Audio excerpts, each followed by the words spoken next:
A young girl vanished from a quiet street in broad daylight. What followed was the largest search operation in British history, and a discovery so disturbing it would haunt an entire nation. The evening of October 1st, 2012 started like any other in the small Welsh town of Machynlleth. Children played in the streets as the autumn sun began to set. Parents prepared dinner. The community of just over 2,000 residents went about their quiet routines, but in a matter of minutes, everything changed, and an entire country would be forced to confront a nightmare that no one saw coming. This is the case of April Jones. Welcome to Cold Case Desk, where we examine the investigations that changed everything. If you're new here, please hit that subscribe button and turn on notifications so you never miss a case. And if you find value in the work we do, a simple like goes a long way in helping this channel. April Sue Lynn Jones came into this world fighting. Born on April 4th, 2007 in the small Welsh town of Machynlleth, she arrived 7 weeks premature. Her birth weight was just 4 pounds, 2 ounces. She spent her first 2 weeks in intensive care, suffered a fit as a newborn, and doctors discovered a hole in her heart along with a heart murmur. From day one, April was a fighter. Her parents, Paul and Coral Jones, watched their youngest child overcome every obstacle placed in front of her. April had 2 older siblings, sister Jasmine, who was 16 at the time of April's disappearance, and brother Harley, who was 10. The 3 children shared an unbreakable bond. When April was around 3 years old, her parents noticed she was becoming increasingly clumsy. She would stumble, fall, struggle with movements that should have been simple for a child her age. Medical tests revealed the cause: cerebral palsy affecting the entire left side of her body from hip to leg. The condition caused April significant pain. There were days when she would sit on the stairs crying because she physically couldn't walk. Her siblings would rush to her side, Yasmin and Harley taking turns carrying their little sister wherever she needed to go. The image of April sitting on those stairs, tears streaming down her face from pain and frustration, would later haunt her family forever. But April refused to let her disability define her limitations. She possessed a determination that amazed everyone who knew her. Her mother Coral would later describe her as our little fighter, and that description captured everything about April's spirit. At just 3.5 years old, April's father Paul taught her to ride a bicycle. It was pink, April's favorite color, and that bike became her symbol of independence and freedom. Despite the cerebral palsy affecting her left side, despite the pain, despite every reason to give up, April mastered that bicycle. She rode it everywhere, through the streets of Machynlleth, around the Bryn Gog estate where the family lived, racing alongside her friends with the wind in her hair and a smile on her face. She loved that bike and she went everywhere on it. Paul Jones would later recall, that pink bicycle represented everything April was: determined, independent, refusing to be held back by anything.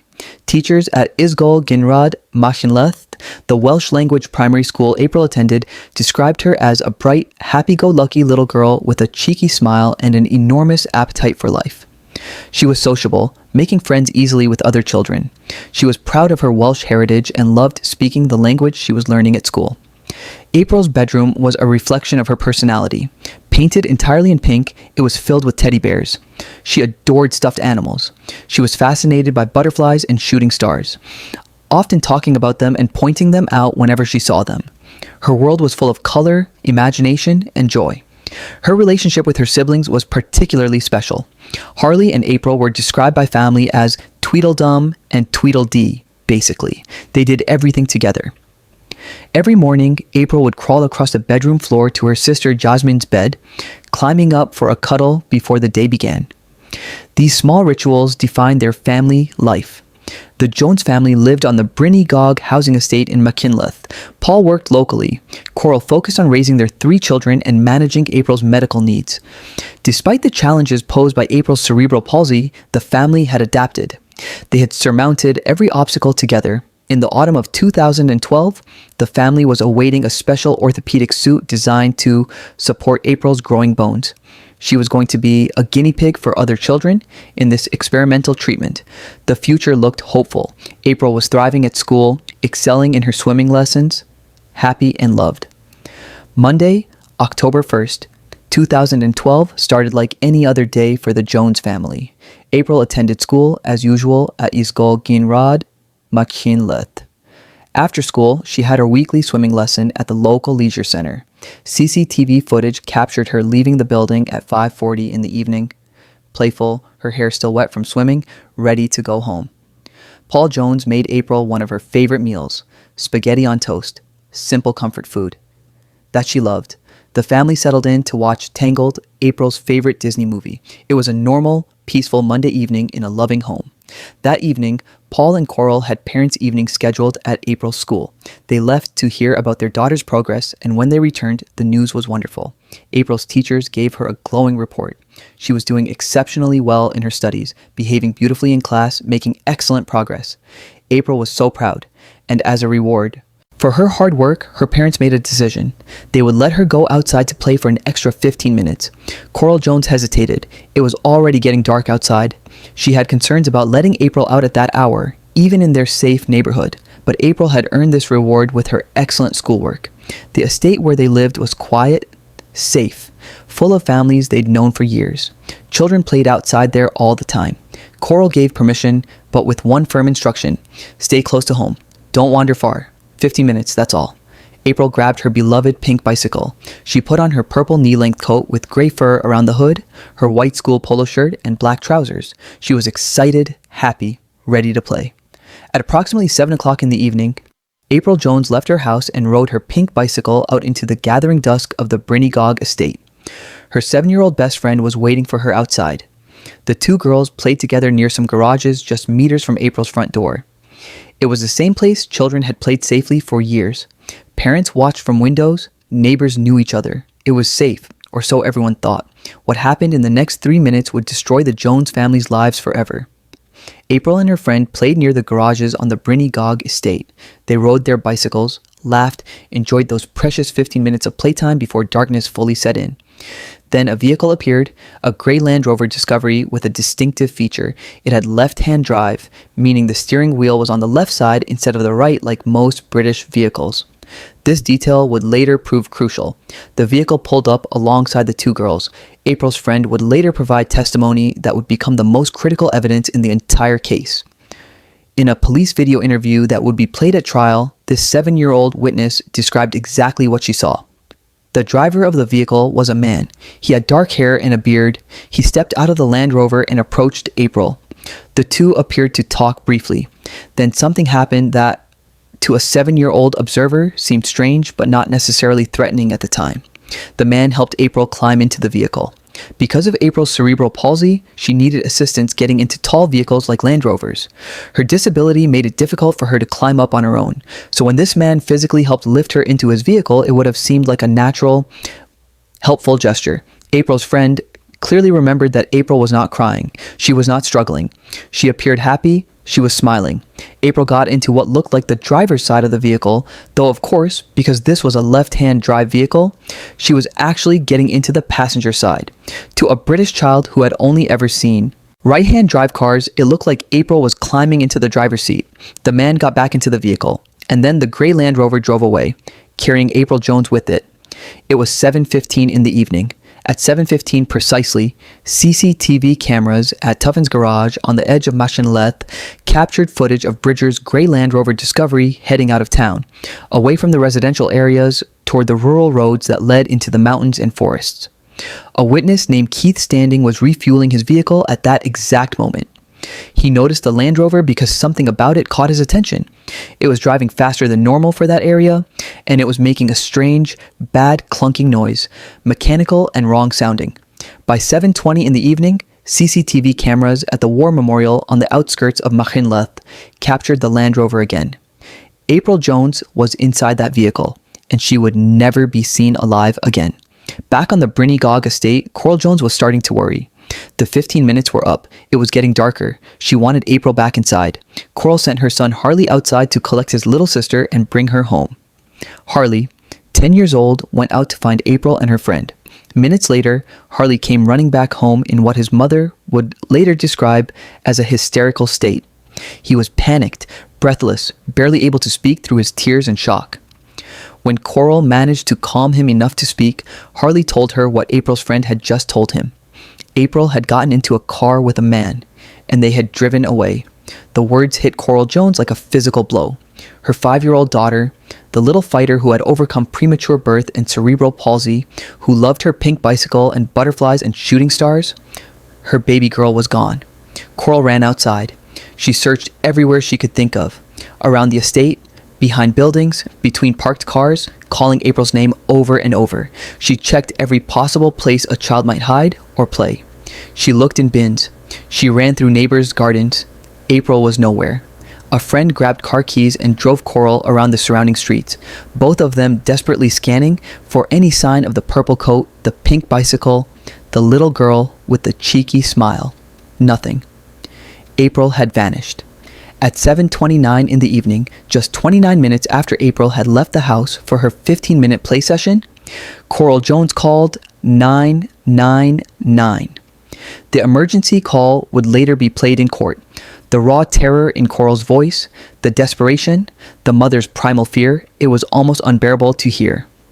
Please, my daughter has been kidnapped. My daughter. The operator tried to keep Coral calm, tried to gather information, tried to get details about what had happened. But Coral's world had just collapsed. Her youngest child, her fighter, was gone. Taken by someone. Driven away in a vehicle. Vanished into the Welsh night. Within 10 minutes of that call, Dyfed Powys police had declared a critical incident. Officers were dispatched immediately to the Jones residence on the Brinnygog estate.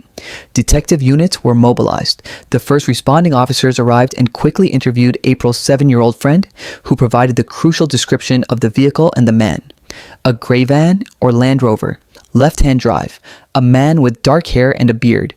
He had helped April into the vehicle. She had gone willingly, not crying, appearing happy. This immediately told police several important things. First, this was very likely an abduction. The child had been taken away in a vehicle by an adult. Second, April probably knew her abductor. She had gone willingly, appeared comfortable with him, showed no signs of fear or distress. Third, the left-hand drive vehicle was a significant clue. There simply weren't many such vehicles in the area.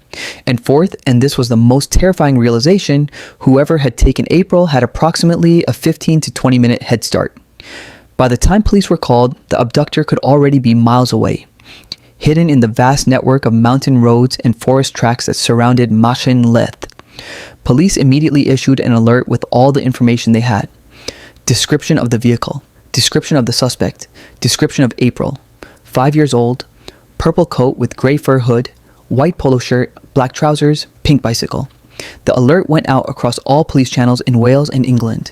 News of April's disappearance spread through Machynlleth with terrifying speed. In small towns, word travels fast. Within an hour, it seemed like everyone in the community knew that 5-year-old April Jones had been taken, and the response was immediate and overwhelming. Neighbors emerged from their homes, friends grabbed torches and coats. Within 30 minutes of the 999 call, dozens of people were already searching the streets of Machynlleth. By 9 o'clock that evening, hundreds of volunteers had joined the effort. Local shops closed so employees could help search. Restaurants shut their kitchens and their staff joined the hunt. Sixth form students from the local college organized themselves into search teams. American tourists passing through the town asked how they could help and were immediately incorporated into the search effort. Everyone wanted to find April Jones and bring her home safely. The professional response was equally unprecedented. More than 100 detectives and specialist officers were deployed to Machynlleth. The Bro Di-Fi Leisure Center was transformed into a coordination hub for the search operation. Maps were spread across tables. Search grids were drawn. Teams were organized and dispatched to cover every possible area where April might be. But as the hours passed, a grim reality was setting in. The terrain surrounding Machynlleth is vast, rugged, and unforgiving. The Di-Fi Valley opens westward toward Cardigan Bay, but it's cradled by mountains including Cadair Idris to the north. Dense forest covers steep hillsides. The river Di-Fi flows fast and cold through the valley. There are abandoned mine shafts, derelict quarries, caves, and hundreds of remote tracks leading into wilderness. If someone wanted to hide something in this landscape, they would have an almost infinite number of places to choose from.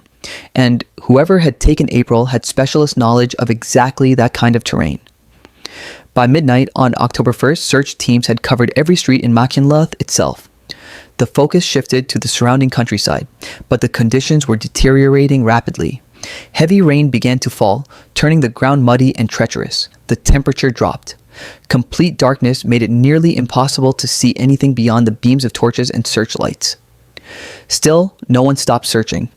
Volunteers continued through the night, calling April's name, checking behind trees, looking in ditches and drainage culverts, anywhere a child, alive or deceased, might be found. As dawn broke on October 2nd, the search operation expanded further. The Royal National Lifeboat Institution deployed teams. Cave rescue specialists arrived. Mountain rescue teams from across Wales and England converged on Machynlleth. Professional divers prepared to search rivers and reservoirs.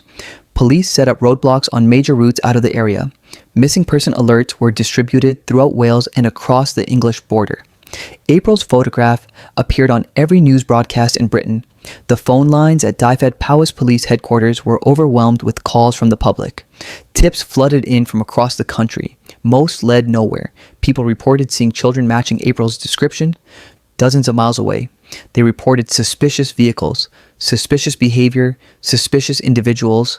Every single tip was followed up. Officers worked around the clock, interviewing witnesses, checking CCTV footage, tracking down leads, and then one name began appearing repeatedly in the calls coming in.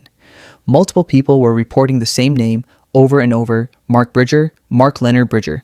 46 years old, local resident, father of 6, known to everyone in the community, and the owner of one of the very few left-hand drive vehicles in the entire area. When police pulled up Bridger's background, red flags immediately appeared. He had an extensive criminal record spanning decades: firearms offenses when he was 19 years old, dangerous driving, criminal damage, affray, battery, threatening behavior with a machete, assault, causing actual bodily harm. Mark Bridger was no stranger to violence, but more importantly, multiple witnesses had seen his distinctive Land Rover Discovery near the Brinnygog estate around the time April vanished.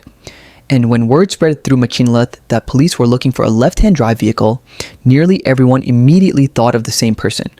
April's father, Paul Jones, would later recall, "Everybody went, 'We know who it is.'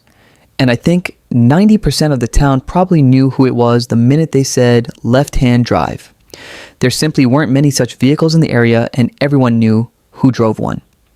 Police obtained several addresses associated with Mark Bridger and dispatched units to each location simultaneously. They needed to find him immediately, but Bridger was gone. His Land Rover was gone. He wasn't at any of his known addresses. A manhunt began, and then, just after 9:30 on the morning of October 2nd, a police helicopter spotted him. The helicopter had been circling the area near Thames, a small village about 4 miles north of Machynlleth, searching from above for any signs of April or suspicious activity. The crew spotted a man walking along a road near one of Bridger's known addresses. He was walking his dog. And what caught the helicopter crew's attention wasn't just the presence of this man, it was his behavior. The police helicopter had been circling the area for nearly half an hour. The sound of helicopter rotors is loud, distinctive, impossible to ignore. In a rural area with a massive search operation underway, everyone was hyper-aware of the helicopters overhead, looking up constantly, hoping for news. But this man never looked up, not once in 30 minutes. He just kept walking his dog, head down, as if completely unaware or deliberately ignoring the police helicopter filming him from above. It was Mark Bridger. A uniformed officer was dispatched to intercept him. At approximately 11 o'clock in the morning on October 2nd, 2012, just 16 hours after April Jones vanished, the officer approached Bridger on foot. "Can you identify yourself, please?" Mark Bridger. And then, without being asked any questions, without being told why police wanted to speak with him, Bridger added, "I know what this is about." The officer asked the question that mattered most. "Where is April Jones?" Bridger's response was chilling. "It was an accident. I hit her with my car. I crushed her with the car. I don't know where she is." Mark Bridger was immediately placed under arrest. During transport to the police station, despite the officer not asking him any questions, Bridger continued talking. He seemed unable to stop himself from offering explanations, from building his narrative, from trying to control the story. He claimed he had been driving his Land Rover when he accidentally struck April with his vehicle. She was on her bicycle. He didn't see her in time. The collision happened, and when he got out to check on her, April was unresponsive. He panicked, he said. He didn't know what to do. He placed April's unconscious body into his Land Rover and attempted to provide first aid. Nothing worked. She wasn't breathing. He couldn't revive her. And then, Bridger claimed everything went blank. He insisted he had experienced a complete memory blackout lasting several hours. His mind just shut down from the trauma and shock. When he eventually regained awareness, he said, April's body was gone. He had no idea what he had done with her, no memory of where he had put her. He claimed he spent the entire night searching for her, wandering through forests and fields, trying to find where he had left her body during his blackout. And he said he only learned April's identity that morning when he saw news reports about her disappearance on television. Detectives didn't believe a single word of it. The account directly contradicted the eyewitness testimony from April's 7-year-old friend. That child had clearly seen April conscious, talking to Bridger, willingly getting into the vehicle with his assistance. There was no bicycle accident, no unconscious child being placed into a vehicle, no collision at all. April had gotten into that Land Rover alive, conscious, and apparently comfortable with the man driving it. Moreover, the memory blackout claim seemed convenient at best, fabricated at worst. Bridger was claiming he couldn't remember the most crucial details, what he had done with April's body, where he had hidden her, but he could remember everything leading up to that point. And then investigators discovered something that made Bridger's story even more suspicious. Shortly after April's disappearance, before his arrest, Mark Bridger had shaved off his beard and cut his hair very short. It was an obvious attempt to alter his appearance to make himself less recognizable compared to the description being circulated by police. When confronted with the glaring inconsistencies in his story, Bridger adjusted his account. Now he claimed he had been heavily intoxicated that night, drunk, which, he suggested, explained the memory loss. Alcohol-induced blackout rather than trauma-induced blackout, but he maintained his core story. April was dead, he was probably responsible, but he genuinely didn't remember what he had done with her body. He insisted she was in a safe place somewhere, though he couldn't say where or what that meant. No matter how aggressively investigators pressed him during hours of interviews, Bridger refused to provide the truth. He stuck to his story of accidental death and memory loss. Detectives shifted their focus. If they couldn't get the truth out of Bridger, they would find it at his home. Mark Bridger's residence was a cottage called Mount Pleasant, located in the village of Keynes, about 4 miles north of Machinlith along the A487 highway. The cottage perched on a steep road overlooking the village, described by neighbors as austere and bleak compared to the other well-maintained homes nearby. The fast-flowing Afon-Dulis River runs past the cottage before joining the larger river, Daifa, near Machinlith, a geographical detail that would become grimly significant. On the afternoon of October 2nd, forensic teams entered Mount Pleasant. The moment they stepped inside, they knew something terrible had happened there. The cottage was extremely warm, uncomfortably hot despite the cool October weather outside. A wood-burning stove in the living room was still glowing with heat, clearly having been burning for many hours. The entire interior temperature was oppressively high, and there was a powerful smell of cleaning products. Bleach, disinfectant, chemicals. The odor was overwhelming. Evidence of an extensive cleanup operation was everywhere. Someone had scrubbed this cottage from top to bottom, trying desperately to erase evidence. Forensic scientist Emma Howes and her team began the painstaking process of processing the crime scene. They used luminol, a chemical that reacts with blood and causes it to fluoresce under UV light, making even cleaned up blood traces visible. What they discovered was devastating. April Jones's blood, matched by DNA testing with a 1 in a billion probability, was found throughout the cottage. In the living room, investigators found a large bloodstain on the floor near the wood-burning stove. A trail of blood drips led from this stain toward the hearth of the fireplace. Most critically, blood had soaked through the carpet and into the concrete floor beneath, indicating prolonged contact with April's wet blood. This wasn't splatter from a quick injury. This was a large volume of blood that had pooled and soaked into the flooring over time. Blood was also found on the leather sofa in the living room, with clear evidence of attempted cleaning. The blood had been diluted with water in an effort to wash it away. In the hallway connecting the living room to the bathroom, forensic teams found what they called a drip trail, a pattern of blood drops consistent with someone or something wet with April's blood moving across the carpet.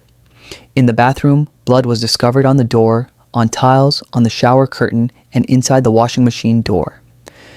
The forensic evidence painted a clear picture. April Jones had bled significantly in this cottage. Her blood was everywhere, and someone had desperately tried to clean it all up. But the most haunting evidence was yet to come. When forensic specialists carefully sifted through the ashes in the wood-burning stove, they made a discovery that confirmed everyone's worst fears. 17 fragments of burned bone. The bone fragments were sent for specialist analysis to forensic anthropologist Dr. Julie Roberts. Her testimony would later form a crucial part of the prosecution's case. Dr. Roberts examined the fragments carefully. Her conclusion was devastating. There was very strong evidence that at least 3 of the sewer fragments were from a human skull. One fragment in particular was very characteristic of a human child's skull aged between 4 and 8 years old. The burning process had been so intense that it had destroyed any possibility of extracting DNA from the bone fragments themselves, but the size, shape, and characteristics of the fragments made it clear they were human. They were from a child. And given where they were found, in the fireplace of Mark Bridger's cottage, mixed with April Jones's blood evidence, there could be no doubt whose remains these were. Around the wood-burning stove, police found additional disturbing items: a charred boning knife, an axe, 2 saws, and a pair of handcuffs. The implications were horrifying. Investigators also examined Bridger's laptop computer, which was found paused on a scene from the horror film The Last House on the Left, specifically a brutal scene depicting violence. When computer forensic specialists analyzed the hard drive, they uncovered Mark Bridger's true nature. The laptop contained an extensive, carefully organized collection of child exploitation images. Thousands of images categorized in designated folders. Bridger had been collecting this material for years, storing it systematically, viewing it regularly. Among the collection were photographs of Holly Wells and Jessica Chapman, 2 10-year-old girls who were murdered in Soham, England in 2002 in one of Britain's most notorious child murder cases. Bridger had saved images of these murdered children. The browser history revealed search terms that demonstrated Bridger's obsession: naked young 5-year-old girls, nudism 5-year-old, France-British schoolgirl raped and murdered. He had been specifically searching for content involving very young children and cases involving child murders. And then investigators found something that connected Bridger directly to April Jones and her family. He had downloaded photographs from Facebook of local children, including April Jones and her half-sisters. These images were stored alongside the exploitation material in what forensics experts called sequencing, a practice where predators place normal photos of children they know next to explicit abuse images, essentially creating their own fantasy material. Bridger had been watching April. He had been collecting photos of her. He had been planning something. The final piece of forensic evidence involved Bridger's Land Rover discovery. If his story about accidentally hitting April with his vehicle was true, there should have been evidence to support it. A collision with a child on a bicycle would leave traces, damage to the vehicle's bodywork, blood, DNA, bicycle paint, something. Forensic examiners went over the Land Rover inch by inch. They found nothing. No blood, no DNA, no evidence of any collision whatsoever. No damage to the vehicle's exterior. No trace of April on the tires, the undercarriage, the bumper, anywhere. The vehicle was mechanically making a clunking noise, the sound that witness Keith Standing had noticed at the garage, but that was unrelated to any collision. It was just a mechanical fault. Mark Bridger's story about accidentally running over April Jones was forensically disproven. It was a lie. He had invented the accident story to hide the truth about why he had really taken her. Detective Superintendent Andy John concluded what everyone was now thinking. Based on the findings in the house, and particularly the remains, we believe April may well have been dismembered in the house, and then parts of her remains may have been disposed of at various locations. Mark Bridger knew the local terrain intimately. He had worked in forestry, giving him specialist knowledge of the forest, mountains, and hidden places in the Daifi Valley. Police learned that he had previously disposed of sheep for farmers and dropped them down mine shafts. He knew how to make things disappear in this landscape. Despite the overwhelming evidence found at Mount Pleasant Cottage, most of April's body was still missing. The 17 bone fragments represented only a tiny fraction of her remains. The rest was out there somewhere, hidden in the 60 square kilometers of rugged Welsh countryside that surrounded Machynlleth. And only Mark Bridger knew where. What unfolded over the following 7 months would become the most intensive missing person search operation the United Kingdom had ever seen. Operation Tempest, as it was officially designated, would ultimately cost £8.5 million. It would deploy officers from all 47 UK police forces. It would engage an entire community in desperate hope. And it would pushed search and rescue teams to the absolute limits of human endurance. But it would never find April Jones. Within 30 minutes of April's disappearance, community members had already begun searching. By the morning of October 2nd, hundreds of volunteers had flocked to the Bro-Defi Leisure Center, which became the coordination hub for the civilian search effort. Inspector Gareth Thomas arrived early that morning to help organize the volunteer response. What he found was chaos, but organized chaos. The community had mobilized with stunning speed and efficiency. Local shops closed their doors so employees could join the search. Restaurants shut down their kitchens and their entire staff joined the effort. Students from the local sixth form college organized themselves into search teams, many of them the same age as April's older sister Jasmine. American tourists passing through Machinleth asked how they could help and were immediately given maps and instructions. The professional response was equally unprecedented. More than 100 detectives and specialist officers were deployed to Machinleth from police forces across Wales and England.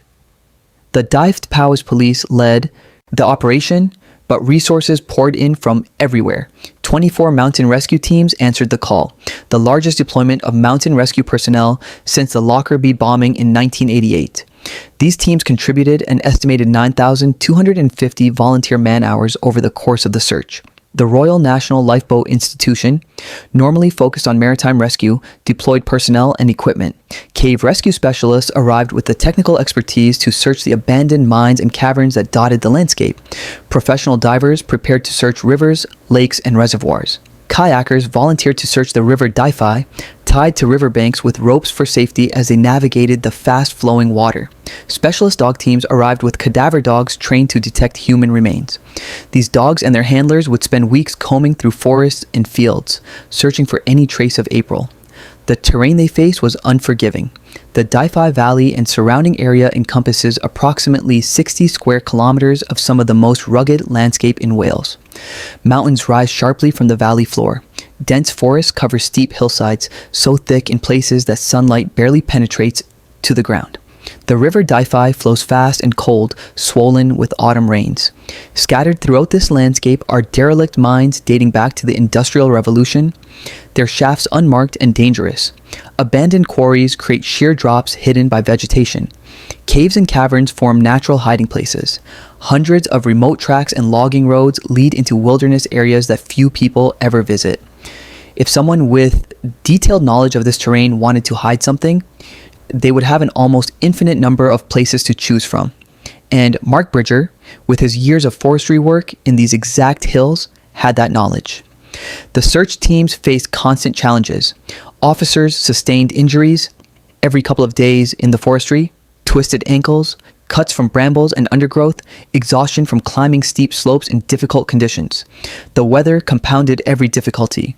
Heavy rain fell throughout October, turning the ground into mud, making slopes treacherous, causing rivers to flood. The River Dyfi rose significantly, making some areas inaccessible and washing away any surface evidence that might have existed. Cold and darkness forced some teams to halt their searches when conditions became too dangerous, but volunteers often refused to stop even when ordered to return due to safety concerns or exhaustion. The determination to find April and bring her home was overwhelming. Search teams worked methodically through an enormous task list. They searched every building in Machinleth, homes, garages, sheds, outbuildings. They searched every abandoned structure in the surrounding area. They combed through forests in line formations, staying within sight of each other to ensure no ground was missed. They searched riverbanks, bridges, culverts, drainage ditches. Specialist team used sonar equipment to search the River Dyfi and other water bodies. Divers went into the cold water despite poor visibility. The searches were dangerous, exhausting, and heartbreaking because day after day they found nothing. By October 3rd, Mark Bridger had been arrested and was in custody. Police began interviewing him formally, trying to get him to reveal where he had hidden April's body. He refused. He stuck to his story. Memory blackout, didn't know where she was, wished he could remember, but investigators were building their case through other means. They were retracing Bridger's movements on the night of October 1st, minute by minute. CCTV footage showed Bridger's Land Rover leaving Machinleth at 7:15 in the evening, heading north toward Tynews. More cameras captured the vehicle at 7:20 near the War Memorial. Then the vehicle disappeared from CCTV coverage as it entered the rural roads. but witnesses helped fill in the gaps. 3 separate witnesses came forward to report seeing Mark Bridger on the morning of October 2nd around 9 o'clock, walking near the Avon Dulles River. He was carrying a black garbage bag. This was hours before his arrest, when April's disappearance was already all over the news, when search teams were already combing the area, and Bridger was out walking by the river with a black bag. Police focused intensive search efforts along the Avon Dulles. The fast-flowing river runs past Mount Pleasant Cottage before joining the River Diffie. If Bridger had disposed of evidence in that river, it could have been carried miles downstream toward the estuary and the sea. Dive teams searched the riverbed. Teams on foot searched both banks for miles. They found nothing. Investigators also learned about Bridger's visit to a garage shortly after April's disappearance. He had taken his Land Rover to a local mechanic to have some work done. The mechanics remembered him well, not because of the vehicle, but because of how he behaved. At a time when the entire town was devastated by April's disappearance, when the mood was somber and frightened, Mark Bridger spoke about the case as though he were a grieving parent himself. He became emotional, almost tearful, speaking as if the missing child were his own daughter. The mechanics found his performance disturbing.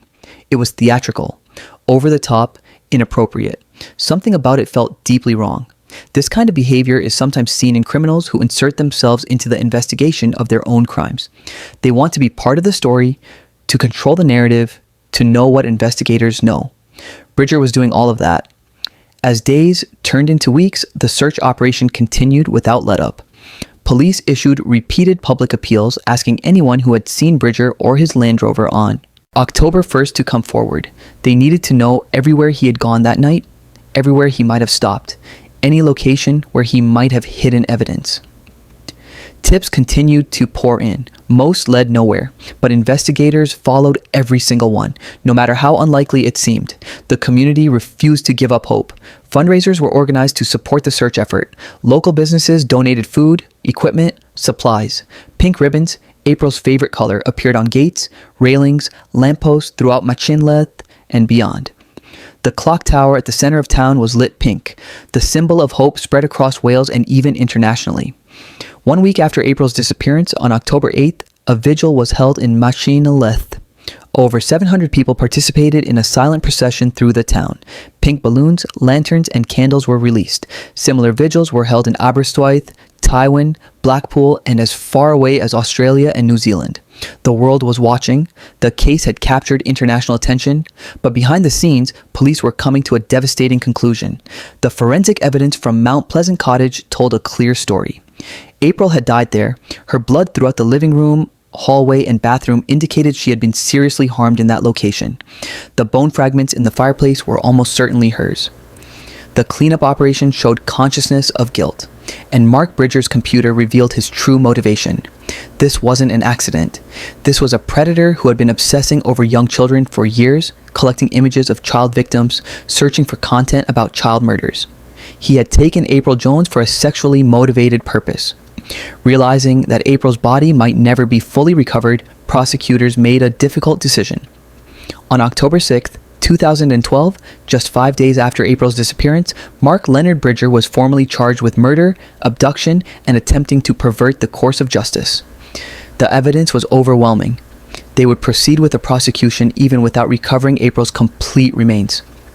But the search didn't stop. To understand what happened to April Jones, you have to understand Mark Bridger. And to understand Mark Bridger, you have to look at the pattern of his entire life. A pattern of instability, violence, lies, and predation that somehow remained hidden from most people who knew him. Mark Leonard Bridger was born on November 6, 1965 in Carshalton, Surrey, in southern England. He was the middle child of 3 siblings. His father, Graham Bridger, was a police officer who eventually became a royal protection officer, part of the elite unit that protects members of the royal family. There's a bitter irony in that a policeman's son became one of the most notorious child murderers in modern British history. Bridger attended John Ruskin High School in Croydon. He left with 7 CSEs, Certificate of Secondary Education Qualifications, which were the standard below O-levels at that time. He enrolled at Croydon College to study engineering, but failed to complete his diploma. He then drifted through a 2-year apprenticeship that also led nowhere. From age 18 onward, Mark Bridger's life was defined by instability and failure to maintain anything. jobs, relationships, residences, credibility. His employment history reads like someone who simply couldn't find his place in the world. Welder, driver, London Fire Brigade trainee, lifeguard, timeshare estate worker, factory hand, abattoir worker, forestry laborer, hotel porter, handyman. He was described by those who knew him as a jack of all trades but master of none, who struggled to hold down a job. But two jobs in that long list stood out to investigators: abattoir worker and forestry worker. Bridger worked at a slaughterhouse in Powys, Wales, where he became, in the words of investigators, competent using knives. He learned how to butcher animals, how to process carcasses, how to break down large bodies into smaller pieces. This wasn't casual knowledge. This was professional skill gained through regular practice. His forestry work gave him something equally valuable for his eventual crime: specialist knowledge of the local terrain. Bridger spent years working in the forest around Machinleth and the Dyfi Valley. He knew the logging roads, the hidden tracks, the abandoned mine shafts, the places where no one ever went. He knew this landscape in a way that few people did. Both of these skill sets would prove relevant on October 1st, 2012. Bridger fathered 6 children with 4 different women over the course of his adult life. None of these relationships were stable. None lasted. And the pattern of how these relationships developed reveals a lot about who Bridger really was. His first son was born when Bridger was 19 or 20 years old. The mother was a woman named Keely Reynolds. When Bridger decided to leave Surrey and move to Wales, he simply abandoned Keely and his son. He had minimal contact with them afterward. He married Julie Williams in 1990 after meeting her while working at a timeshare estate. They had 2 sons together. The marriage ended in divorce. Again, Bridger maintained minimal contact with these children. He had a relationship with a woman named Vanessa Brooks that lasted 2 to 3 years. Not much is known about this relationship, but it followed the same pattern. It ended and Bridger moved on. Then came his most documented relationship with Elaine Griffiths. This relationship would later be examined in detail during Bridger's trial because it revealed the violent, manipulative, predatory nature he had been hiding from most people. Elaine Griffiths was 15 years old when she met Mark Bridger. He was 31. Let that age gap sink in for a moment. A grown man in his 30s pursuing a 15-year-old girl. Bridger lied about his age, telling Elaine he was 23. He courted her, charmed her, made her feel special. Elaine left her parents' home at 16 to be with him. They began a relationship that would last from 1996 to 2004, 8 years, producing a son and a daughter together. But behind closed doors, the relationship was marked by violence and control. Elaine later testified in court about what life with Mark Bridger was really like. He was very possessive and jealous, monitoring her constantly, questioning her about where she went and who she spoke to. He subjected her to regular beatings, physical assaults that left her injured and terrified. On one occasion, Bridger dragged Elaine by her hair through the street. Neighbors witnessed it. No one intervened. He throttled her on multiple occasions, choking her until she couldn't breathe, stopping just short of killing her. When Elaine finally found the courage to end the relationship in 2004, Bridger didn't accept it. He used access to their 2 children to manipulate her, to maintain control, to force continued contact.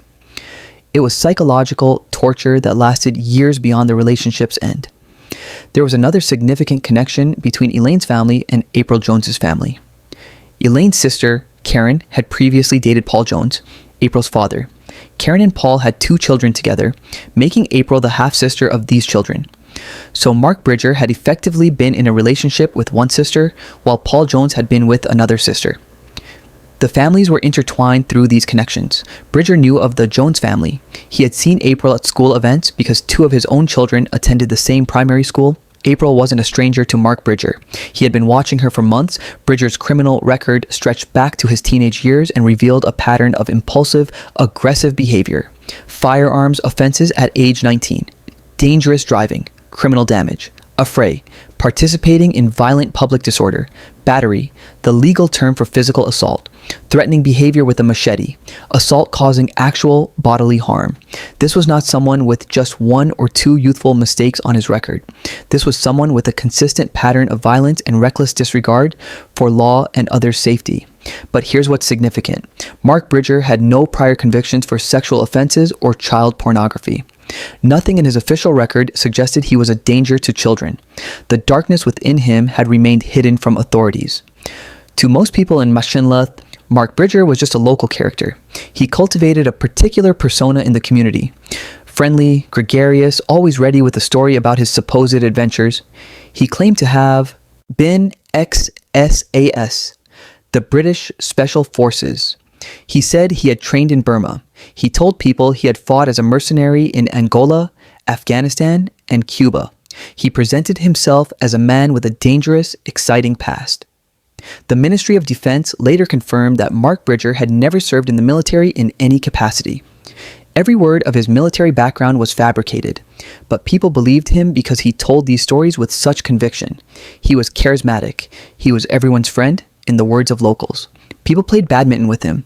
They chatted with him on the street. They saw him as just another ordinary member of the community.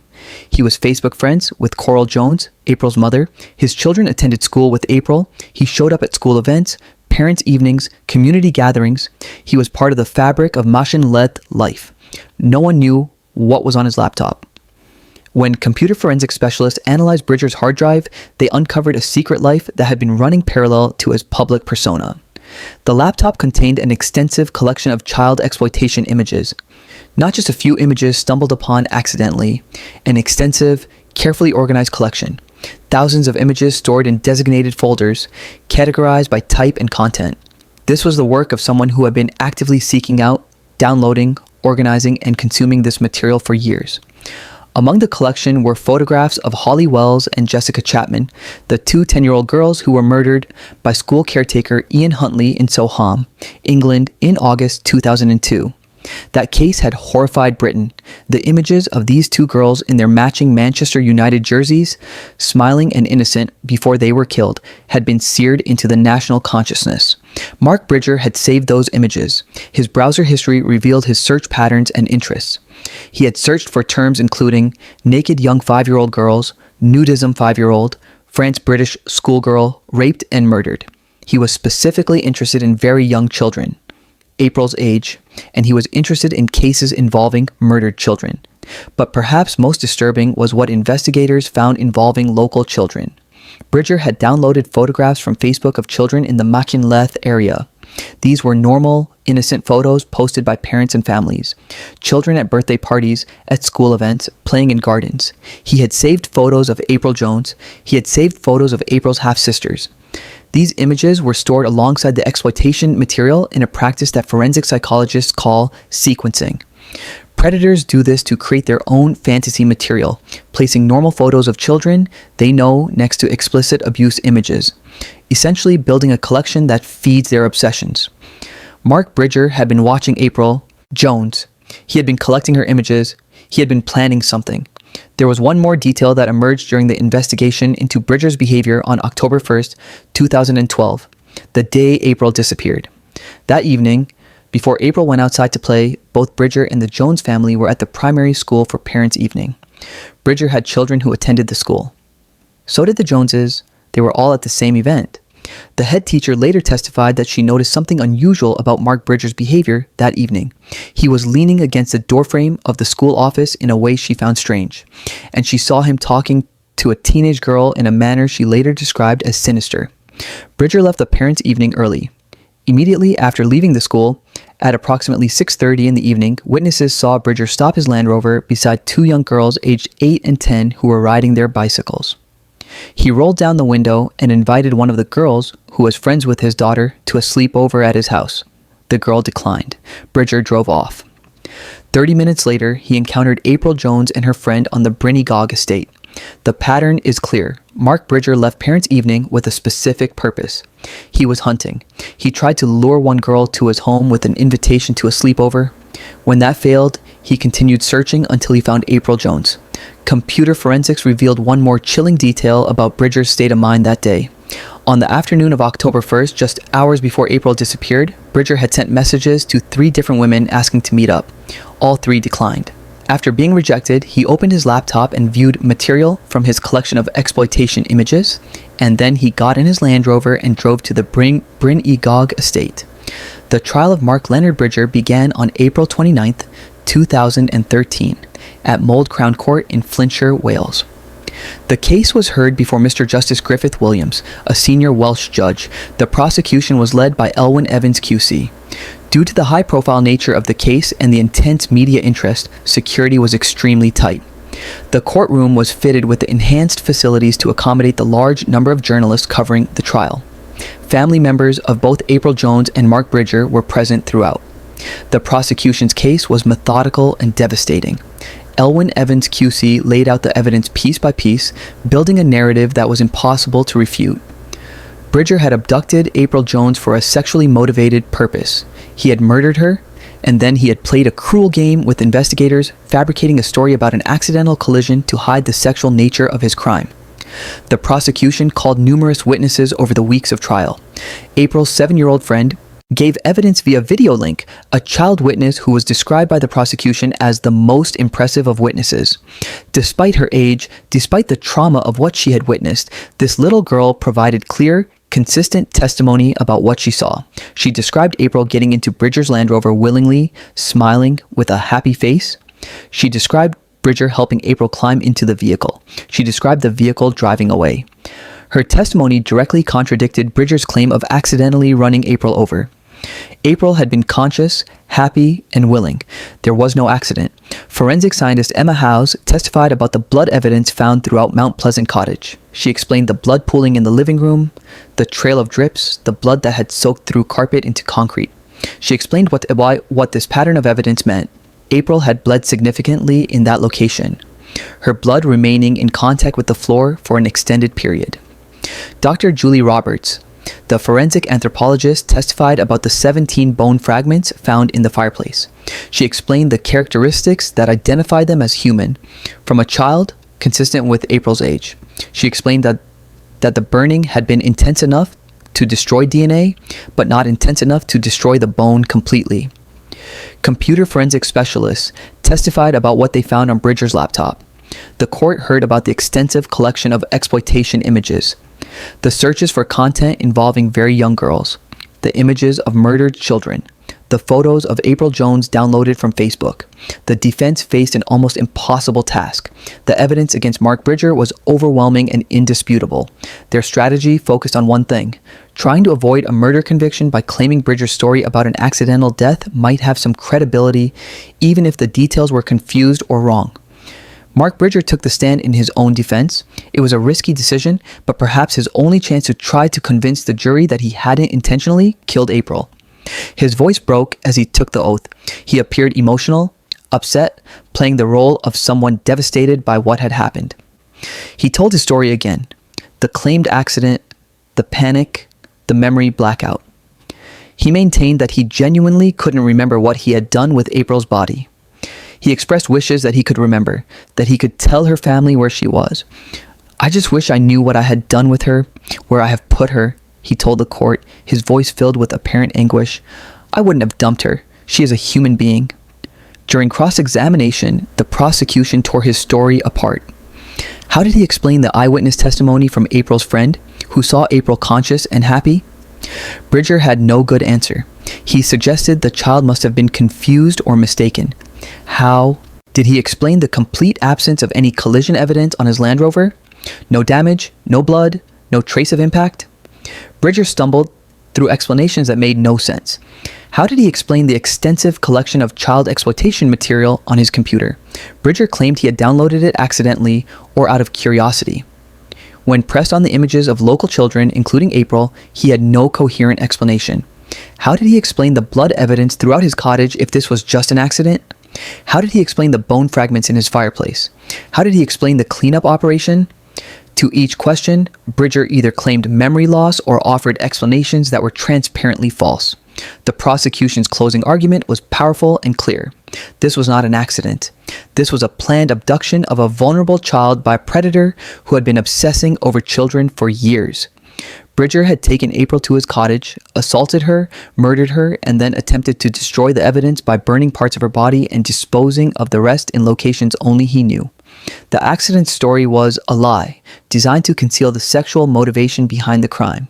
The defense's closing argument asked the jury to consider the possibility that, even if Bridger's specific account didn't make sense, perhaps something accidental had happened and he genuinely couldn't remember due to panic and alcohol. The jury retired to consider their verdict on May 30th, 2013. They deliberated for 4 hours and 6 minutes. When they returned to the courtroom, the foreman delivered their verdicts. On the charge of murder, guilty. On the charge of child abduction, guilty. On the charge of perverting the course of justice, guilty. All verdicts were unanimous. 12 jurors had listened to all the evidence and agreed completely. Mark Bridger had murdered April Jones. Mr. Justice Griffith Williams addressed Mark Bridger directly for sentencing. His words were scathing and left no doubt about what he thought of the man standing before him. The sentence was life imprisonment with a whole life order. This is one of the most severe sentences available in the British justice system. A whole life order means exactly what it says. The convicted person will spend the rest of their life in prison with no possibility of parole, no matter how long they live, no matter how their behavior changes.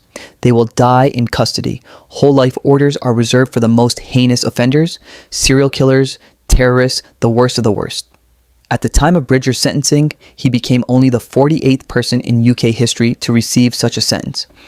He joined a list that included Moore's murderer Ian Brady, Yorkshire Ripper Peter Sutcliffe, and other notorious killers whose names have become synonymous with evil.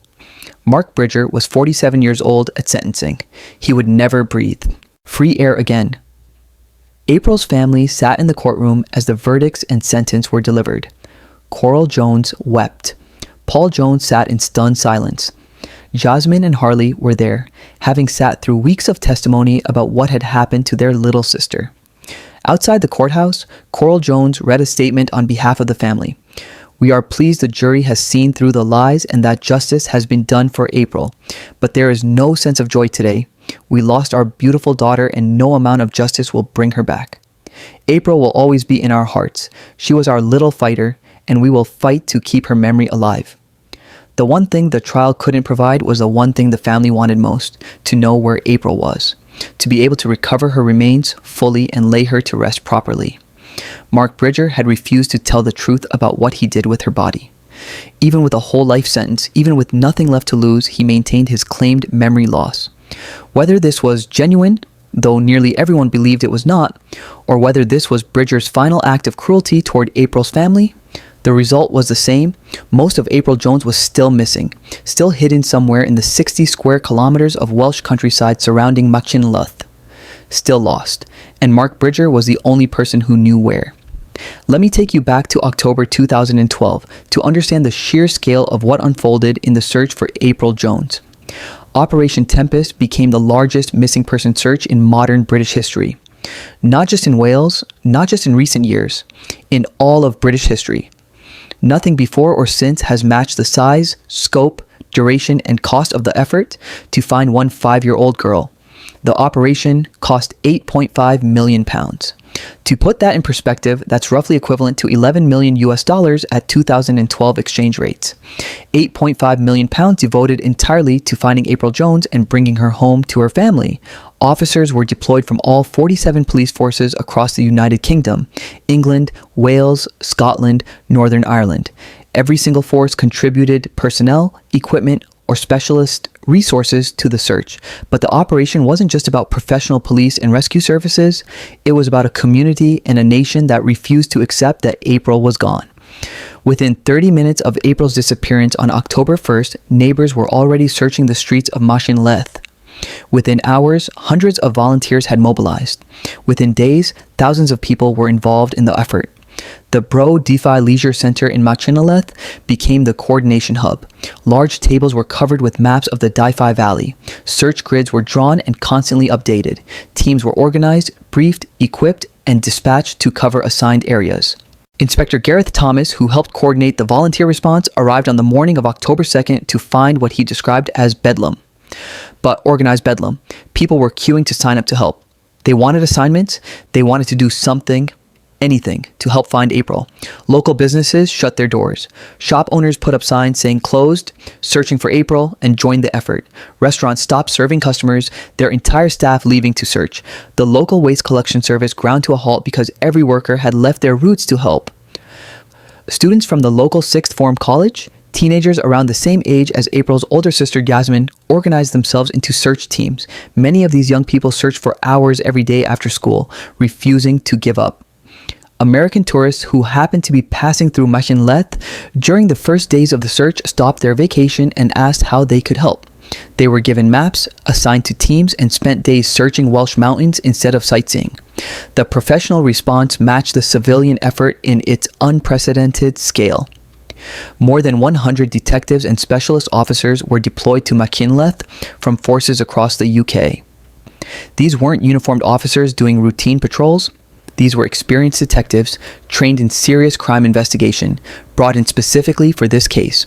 24 mountain rescue teams answered the call, the largest deployment of mountain rescue volunteers since the Lockerbie bombing in Scotland in 1988, when Pan Am Flight 103 was destroyed by a terrorist bomb and wreckage was scattered across the Scottish countryside.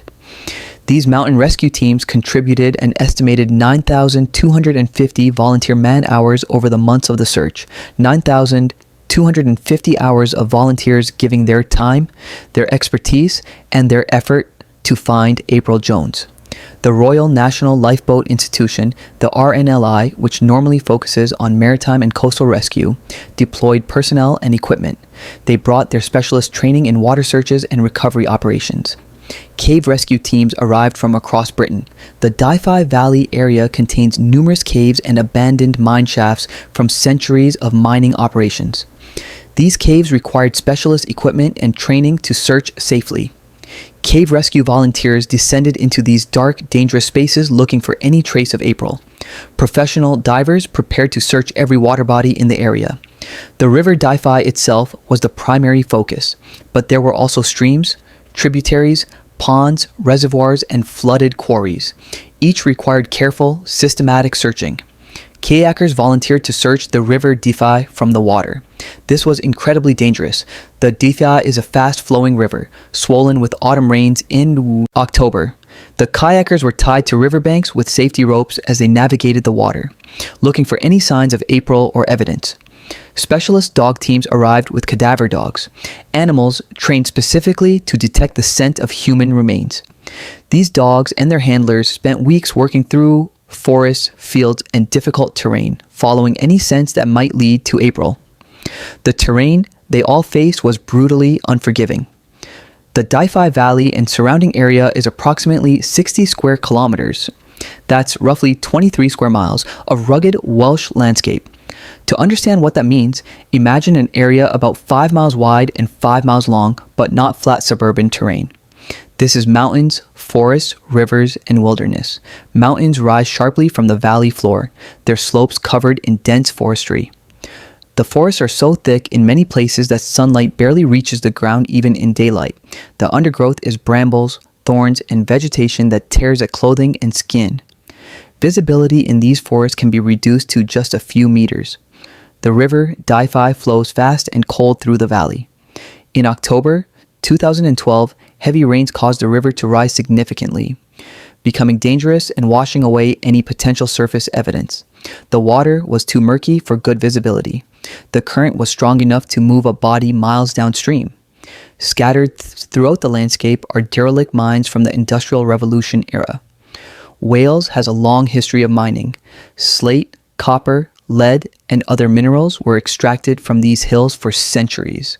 The mines are now abandoned, their shafts unmarked and unmapped, often hidden by decades of vegetation growth.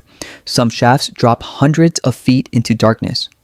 Searching these required specialist equipment, training, and extreme caution. Abandoned quarries create sheer drops hidden by trees and undergrowth. A searcher could be walking through forest and suddenly find themselves at the edge of a 50-foot cliff face. Hundreds of remote tracks and logging roads lead into wilderness areas that most people never visit. Some of these tracks haven't been used in decades. They're overgrown, barely passable even on foot, leading to places where someone could hide something and be confident it would never be found. Mark Bridger knew this terrain intimately. His years of forestry work had given him specialist knowledge of the forests, the logging roads, the hidden places. He knew where no one went. He knew where things could disappear. Search teams faced constant physical challenges. Officers sustained injuries. every couple of days, twisted ankles from uneven ground, cuts from brambles and thorns, exhaustion from climbing steep slopes in difficult conditions.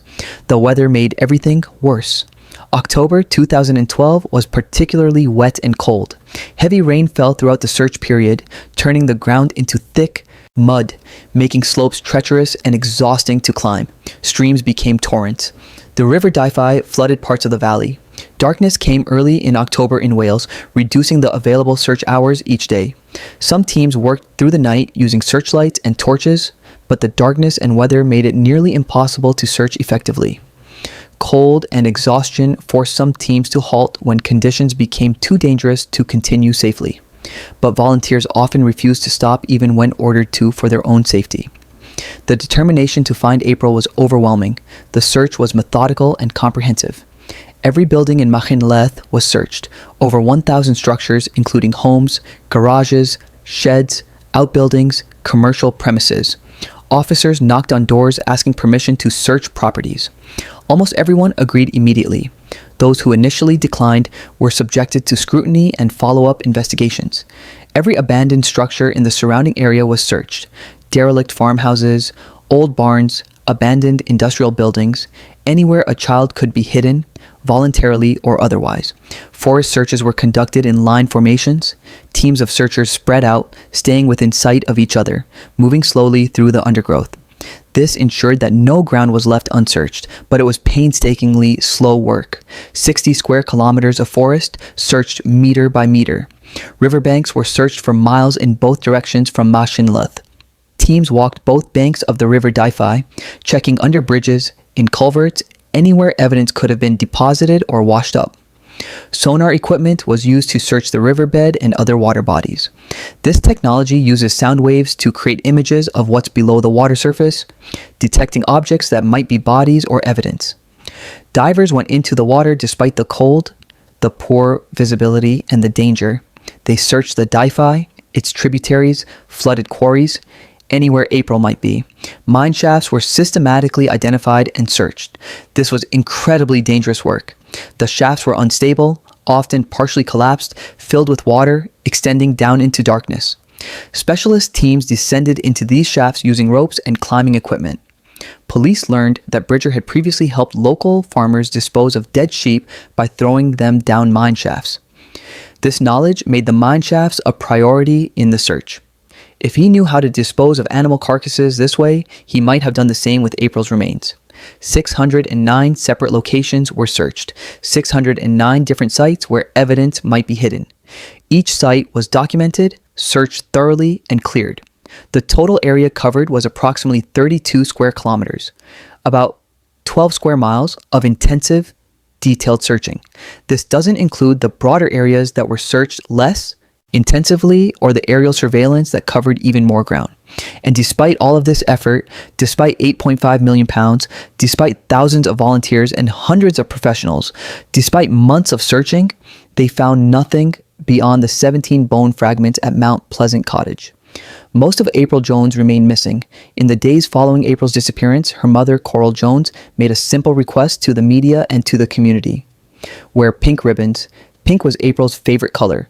It would be a symbol of hope, a way to show solidarity, a visual reminder that people hadn't given up on finding her. The response was immediate and overwhelming.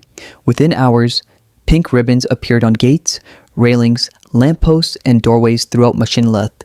Then the ribbons spread beyond the town, to neighboring villages, to larger towns across Wales, eventually across the United Kingdom and internationally. The clock tower at the center of Machynlleth, the iconic landmark that had stood since 1873, marking the town's historical importance, was lit pink at night. The image was broadcast around the world. This ancient market town illuminated in April's favorite color, refusing to give up hope. Police officers wore pink ribbons on their uniforms during press conferences and search operations. Media presenters covering the story wore pink ribbons on television.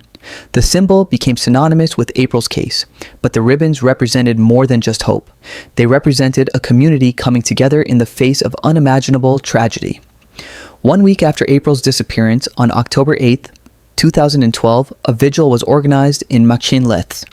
Over 700 people participated in a silent procession through the town. They walked together, saying nothing, many in tears, all wearing pink. Pink balloons were released into the sky. Pink lanterns were lit and launched. Candles flickered in the darkness, held by hundreds of people standing in solidarity with the Jones family. Similar vigils were held across Wales, in Aberystwyth, Tywyn, and other towns. The movement spread beyond Wales to Blackpool in England.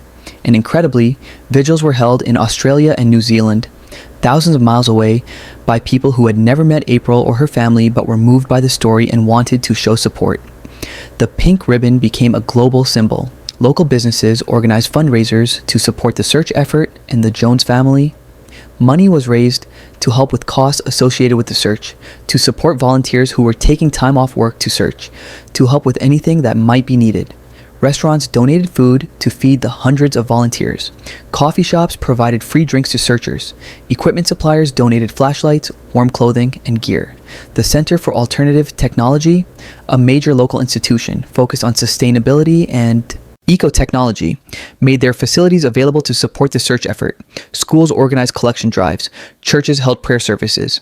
This wasn't just a town responding to tragedy. This was a community demonstrating what human compassion and solidarity look like in their purest form. But there was also a darker side to the community's response, one that's perhaps understandable, if not entirely healthy. When Mark Bridger was arrested, word spread quickly through Machynlleth. Within hours, people knew who the suspect was, and the response was fury. A crowd gathered outside Aberystwyth Magistrates Court when Bridger made his first appearance. Police had to create a secure perimeter. People shouted abuse as the police vehicle carrying Bridger arrived and departed. The anger was palpable and dangerous. At Mount Pleasant Cottage, where Bridger had lived, forensic teams had to work under police protection because there were real concerns that people might try to interfere with the investigation or damage the property out of anger. After Bridger's conviction, there were calls for vigilante justice. People suggested he should be killed in prison. Some advocated for the return of capital punishment, specifically for cases like this. The anger was understandable. A child had been murdered, but it revealed the raw emotions the case had unleashed. April's half-sister Hazel later expressed sentiments that many in the community shared. He deserves everything he's getting. This was in response to Bridger being attacked in prison. The violence against him was seen by many not as a problem, but as justice. This tension between compassion for April's family and anger toward her killer would persist for years.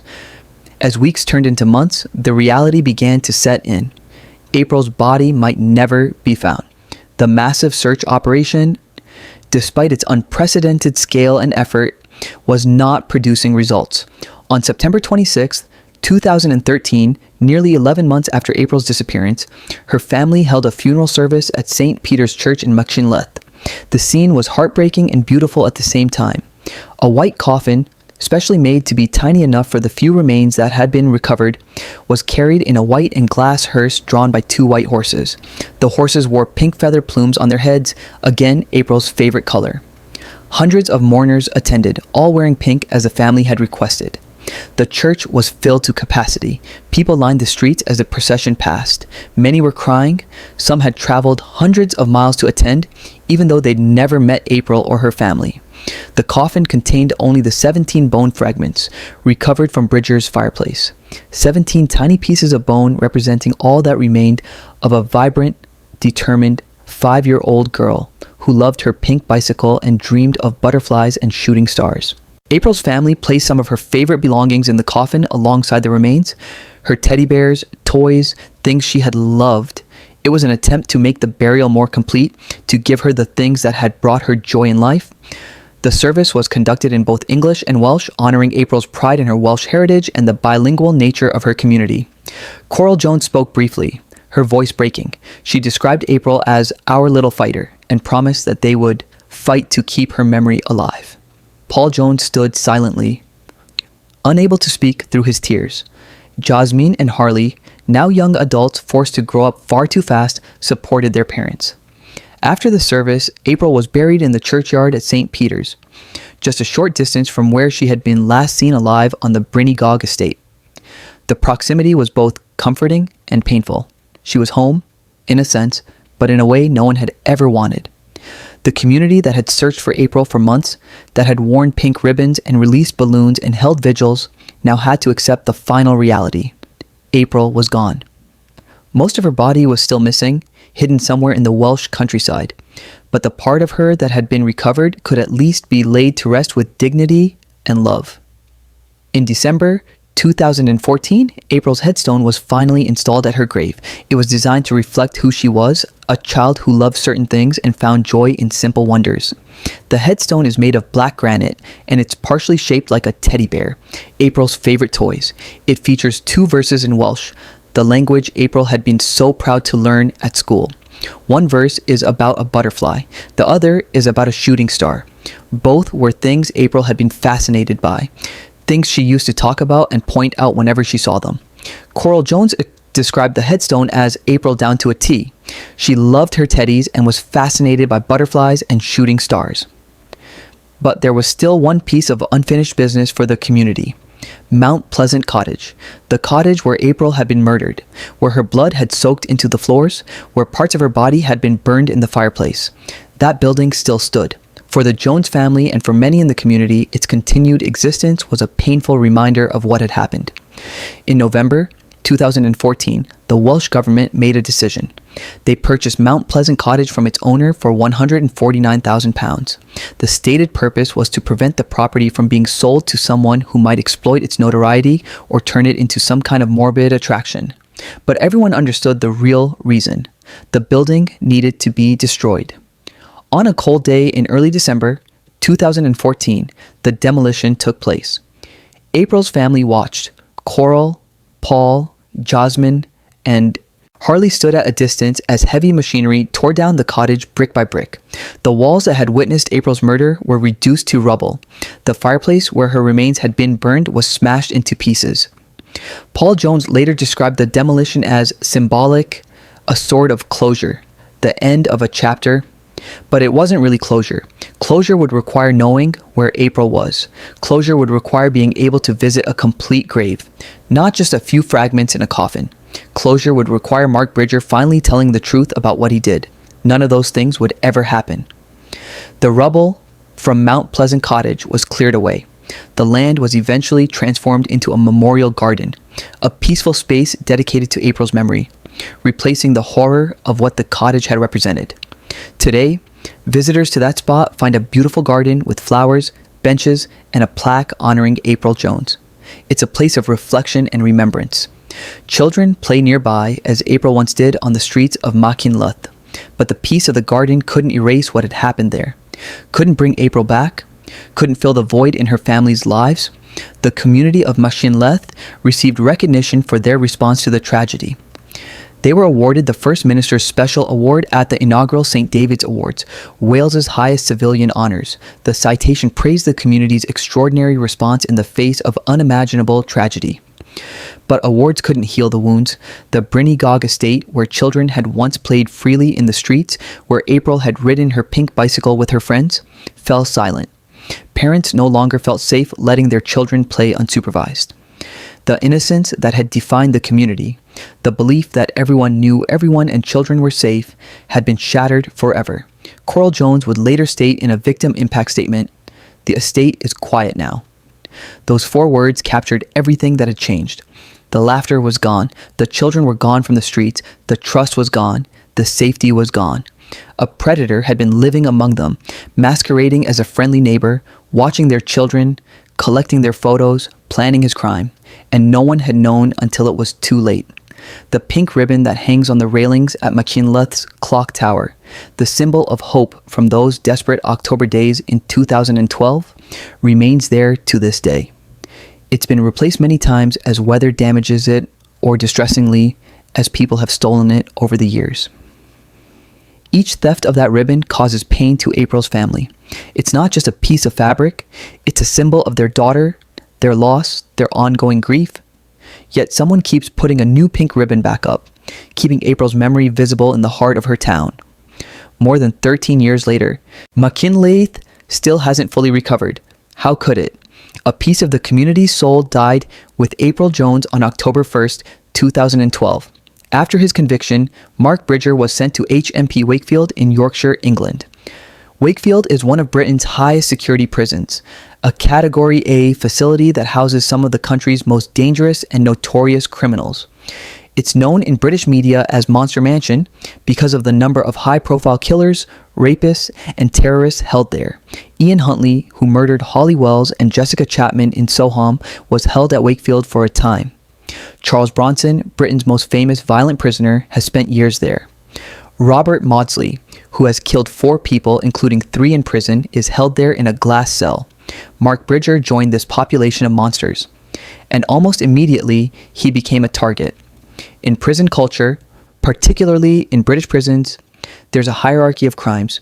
At the bottom of that hierarchy, despised by even the most violent criminals, are those convicted of crimes against children. Child killers and child sex offenders are viewed as the lowest of the low. Other prisoners often make it their mission to punish these offenders in ways the legal system cannot. It's a form of rough justice that prison authorities struggle to prevent, despite extensive segregation and protection measures. Mark Bridger was always going to be a target. Everyone knew who he was. His case had been all over the news, and he had murdered a 5-year-old girl. Just 6 weeks into his sentence on July 7th, 2013, Bridger was attacked. His attacker was Juvenal Ferreira, a 30-year-old inmate serving life for murder and rape. Ferreira had been convicted of murdering a young father named Jaime Cruz in Bournemouth in 2011. He was a violent man with nothing to lose. Already serving a life sentence, an additional conviction would mean little to him. Ferreira fashioned an improvised knife, a shank in prison terminology, from a razor blade. These weapons are crude but effective, designed to cut rather than stab. He found Bridger in a prison workshop and attacked him viciously, slashing him across the face from temple to chin. The cut was deep, severing an artery. Blood poured from the wound. Bridger screamed for help. Prison officers intervened quickly, stopping the attack and providing emergency medical care. Bridger was rushed to the prison medical unit and then to an outside hospital under armed guard. He required over 40 stitches to close the wound. The scar would be permanent, a visible mark of what he had done and what other prisoners thought of him. Ferreira was prosecuted for attempted murder.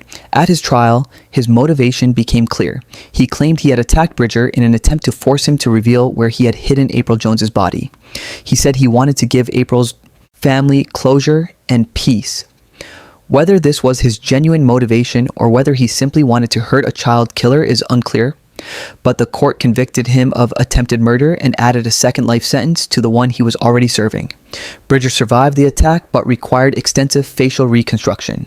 The attack left him permanently disfigured, a constant reminder of what happens to child killers in prison. After the attack, Bridger was placed under even more stringent protection measures. He was moved to segregated accommodation where he had minimal contact with other prisoners. His movements were strictly controlled. Guards accompanied him everywhere, but even these measures couldn't completely protect him.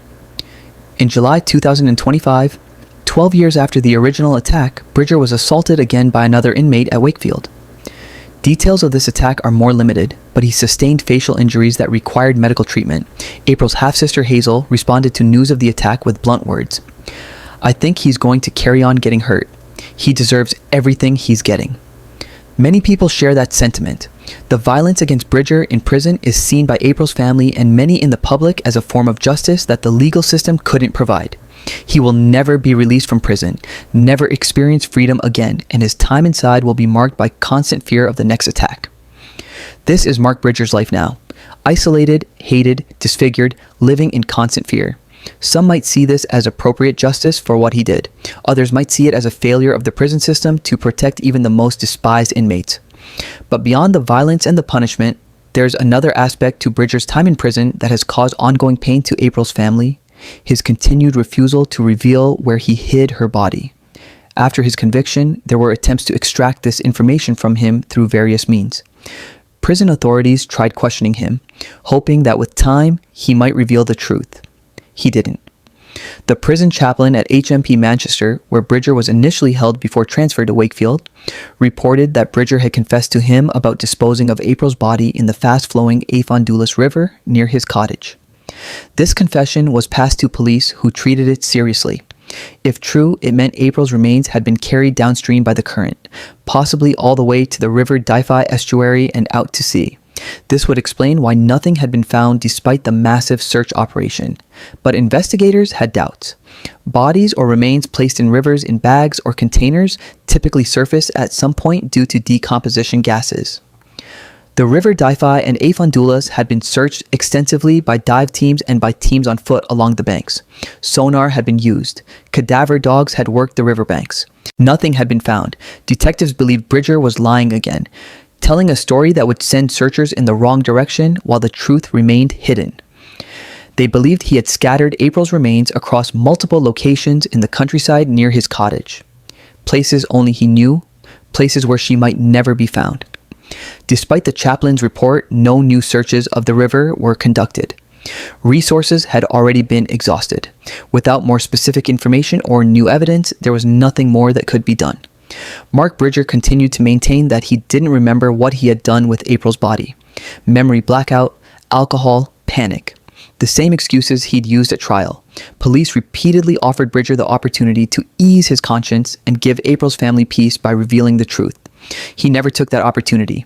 This has led many to believe that Bridger remembers exactly what he did and where he put April's remains. The memory loss is a choice, not a genuine condition. It's his final act of cruelty, denying April's family the closure of a complete burial, the dignity of knowing their daughter is at rest. In victim impact statements over the years, April's family has expressed the ongoing torture of not knowing where she is. Coral Jones described how she sometimes finds herself looking at landscapes as she travels through Wales, wondering, is April there? Is she in that forest? Is she in that field? Every woodland, every hillside, every remote place becomes a potential gravesite in her mind. It's a torment that never ends. Jasmine Jones spoke about how the absence of April's complete remains makes it harder to accept her death.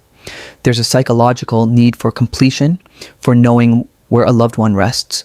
Without that, the grief remains somehow unfinished, suspended in uncertainty. Harley Jones, April's older brother, has expressed anger at Bridger's continued silence. He was just 10 years old when his sister was taken. He's now an adult, and that anger has matured but never diminished. And Paul Jones, April's father, carried that burden until his own death. In 2018, 6 years after April's murder, Paul Jones contracted encephalitis, a brain infection that causes inflammation and can lead to severe neurological damage. Paul's case was serious, leaving him with significant memory loss and cognitive impairment. During his rehabilitation, therapists worked with Paul using family photographs to help him reestablish his memories and connections. The process involved looking at photos and having family members tell him who people were and what events were depicted. And then came the photographs of April. Paul looked at pictures of his youngest daughter, her cheeky smile, her purple coat, her pink bicycle, and he asked where she was. Why wasn't she visiting him? When could he see her? Coral had to tell her husband, once again, that April was dead. She had been murdered. She was never coming back. Paul had to relive the grief of losing his daughter a second time. The shock, the horror, the overwhelming sadness, all of it crashing over him again as if for the first time. Coral would later describe this as one of the most painful experiences of the entire ordeal. To watch her husband, who was already suffering from a devastating illness, have his heart broken again by the same loss was almost unbearable. Paul Jones never fully recovered from his encephalitis. His condition deteriorated over the years. He required round-the-clock care and eventually moved to a care facility in Swansea. On May 13th, 2025, 12 and a half years after April was taken, Paul Jones died at age 55. He died without ever learning where his daughter's remains were hidden. He died without the closure of knowing April was completely at rest. He died with that void still present in his life, that question still unanswered. At Paul's funeral, Coral spoke about how the loss of April had ultimately taken both her daughter and her husband from her. The stress, the grief, the never-ending torture of not knowing, all of it contributed to Paul's decline.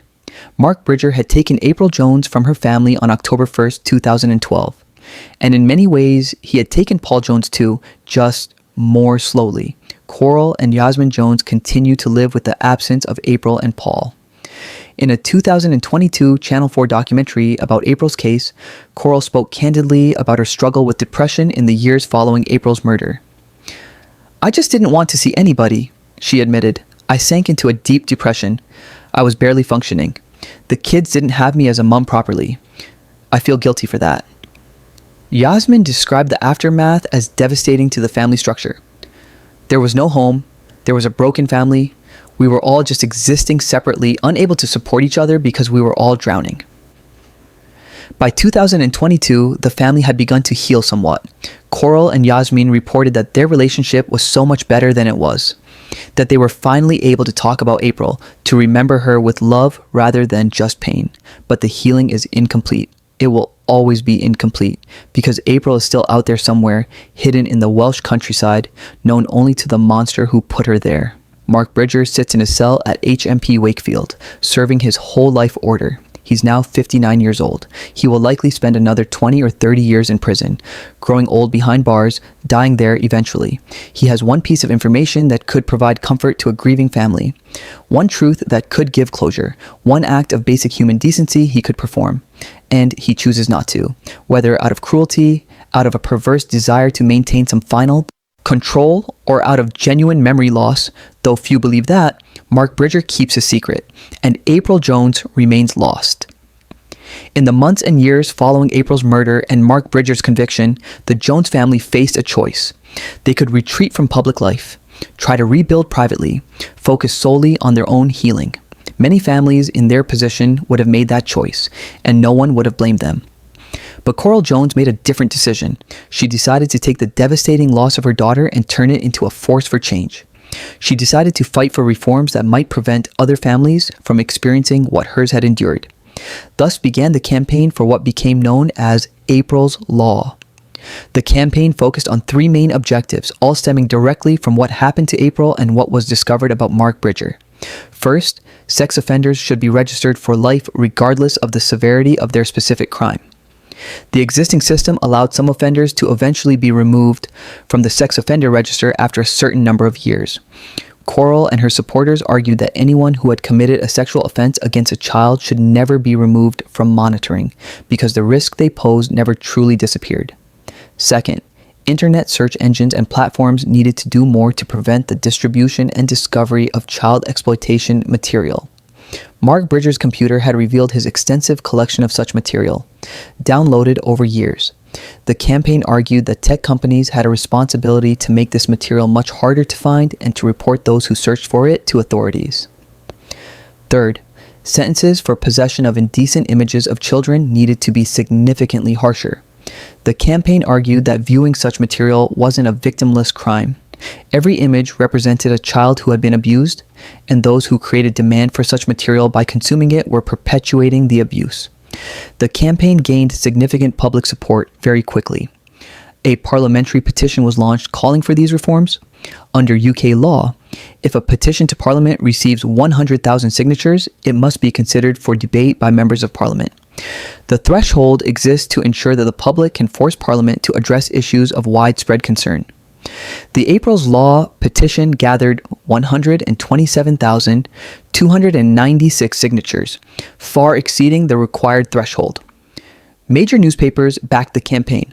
The Daily Mirror, The Sun, and other national publications ran articles supporting April's Law and encouraging readers to sign the petition. Television coverage gave Coral Jones platforms to explain why these reforms were needed. Celebrities and public figures lent their support.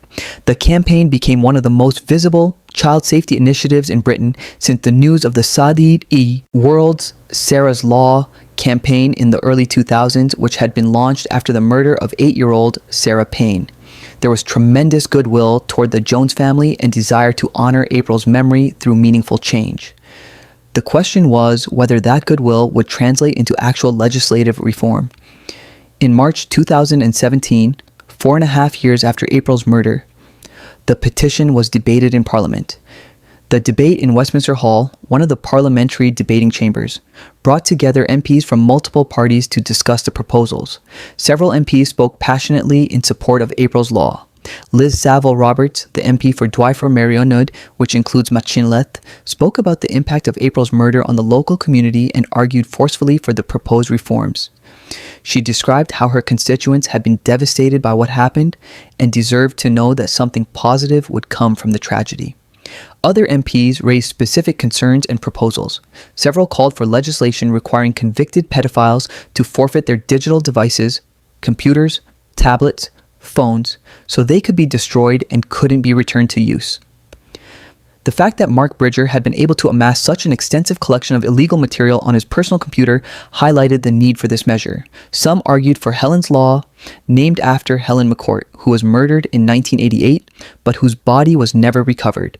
Helen's Law would deny parole to killers who refused to reveal where their victims' bodies were hidden. MPs argued that Mark Bridger would never be eligible for parole anyway due to his whole life order, but the principle should apply to other cases. Why should a murderer be released while their victim's family was still denied the closure of a proper burial? MPs discussed strengthening internet safety laws, requiring search engines to block results that could lead to child exploitation material, and requiring platforms to be more proactive in detecting and reporting users who searched for or shared such content. The debate was heartfelt and genuine. There was clear cross-party support for doing something. The question was, what exactly could be done within the constraints of existing law and what would require new legislation? But here's the reality of parliamentary debates triggered by petitions. They don't automatically create laws. They create discussion and pressure, but actual legislation requires a more complex process. A bill must be drafted, introduced, debated multiple times, potentially amended, voted on by both the House of Commons and House of Lords, and ultimately receive royal assent. No specific April's Law was ever enacted as a standalone piece of legislation. This disappointed many supporters of the campaign, who felt that the opportunity to create meaningful change had been wasted. Coral Jones herself expressed frustration that after all the signatures, all the support, all the debate, there was no single law that bore her daughter's name and implemented the reforms she had campaigned for. But that doesn't mean the campaign achieved nothing. The impact was more subtle but still significant.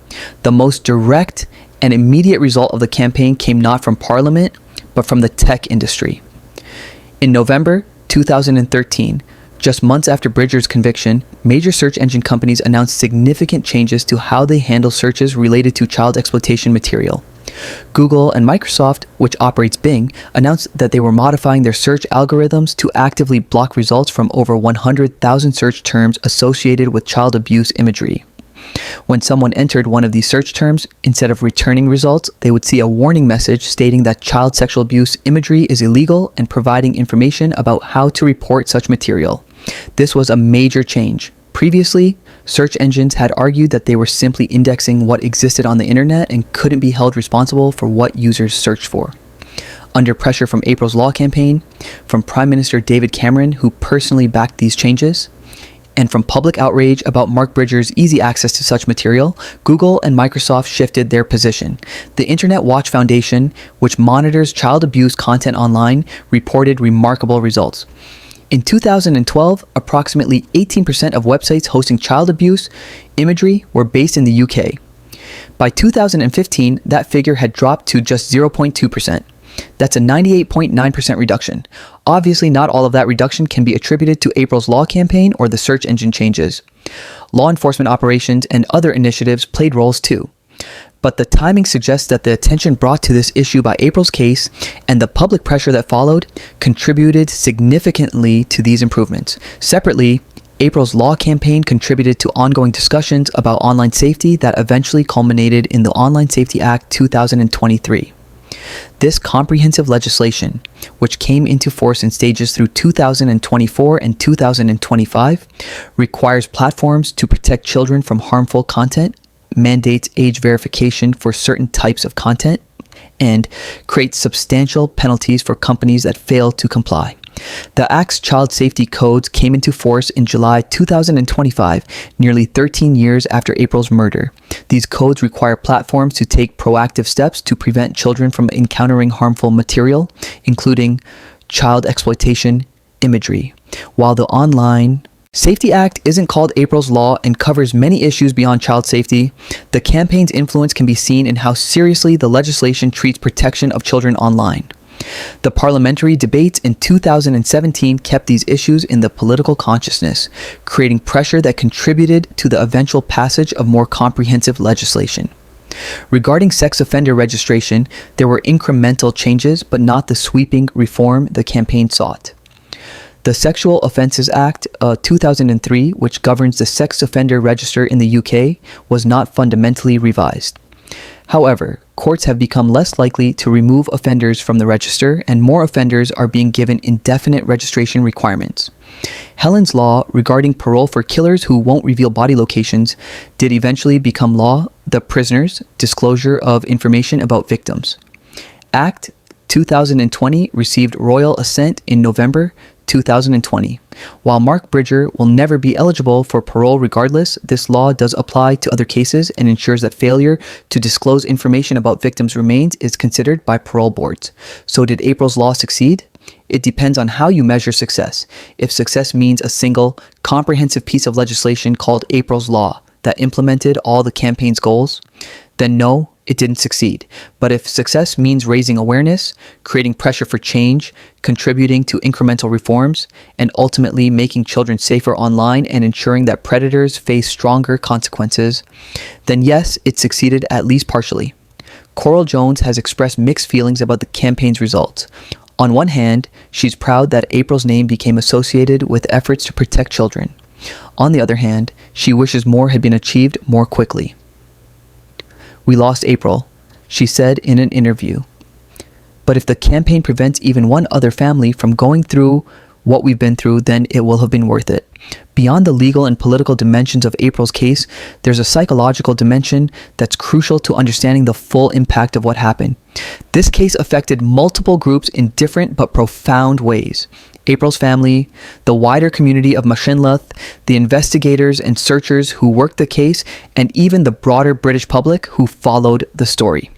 Let's start with April's immediate family, because their suffering has been the most acute and enduring. Coral Jones, April's mother, has been the most publicly visible member of the family. She has given interviews, led the April's Law campaign, spoken at events, all while carrying an unimaginable burden of grief. In the 2022 Channel 4 documentary, The Disappearance of April Jones, Coral spoke with painful honesty about her mental health struggles following April's murder. She described sinking into a deep depression in the months and years after April's death. She withdrew from the world, unable to face people, unable to function normally. She barely left the house. Simple tasks became insurmountable challenges. "I just didn't want to see anybody," she explained. "I couldn't face going out. Every time I went outside, I felt like people were staring at me, pitying me, and I couldn't bear it. The guilt was overwhelming." Coral was the one who gave April permission to play outside that evening. It was her decision, made with the best of intentions as a reward for April's good schoolwork, made in a community where children had always played safely. But it was her decision. "I gave her permission to go out," Coral said, her voice breaking. "I let her go outside. If I just said no, if I told her to stay in, she'd still be here. I have to live with that every single day." This is classic survivor's guilt, compounded by parental guilt. Mental health professionals who work with families of murder victims say this pattern is extremely common. Parents torture themselves with what-if scenarios, replaying the last moments over and over, fixating on the tiny decisions that led to tragedy. Rationally, Coral knows she's not responsible for what Mark Bridger did. He made the choice to abduct and murder April. He bears 100% of the moral and legal responsibility. But rationality doesn't always govern grief and guilt. The depression affected Coral's ability to parent her other two children. Yasmin and Harley needed their mother during this traumatic time, but Coral was barely able to function herself. "The kids didn't have me as a mom properly," Coral admitted. "I feel guilty for that. They lost their sister, and in a way, they lost me too for a while." Yasmin confirmed this in her own interview. "There was no home anymore. We were all just existing separately. We couldn't support each other because we were all drowning in our own way." This is another common pattern in families affected by murder. The family unit itself becomes a casualty. Each member is dealing with trauma individually, and the collective trauma makes it difficult to provide support to each other. Professional therapy is often needed to help families reconnect. Coral did eventually seek professional help. She worked with counselors and therapists who specialize in trauma and grief. Slowly, over years, she began to function again. The campaign for April's Law gave her a purpose, something to channel her grief into beyond just pain.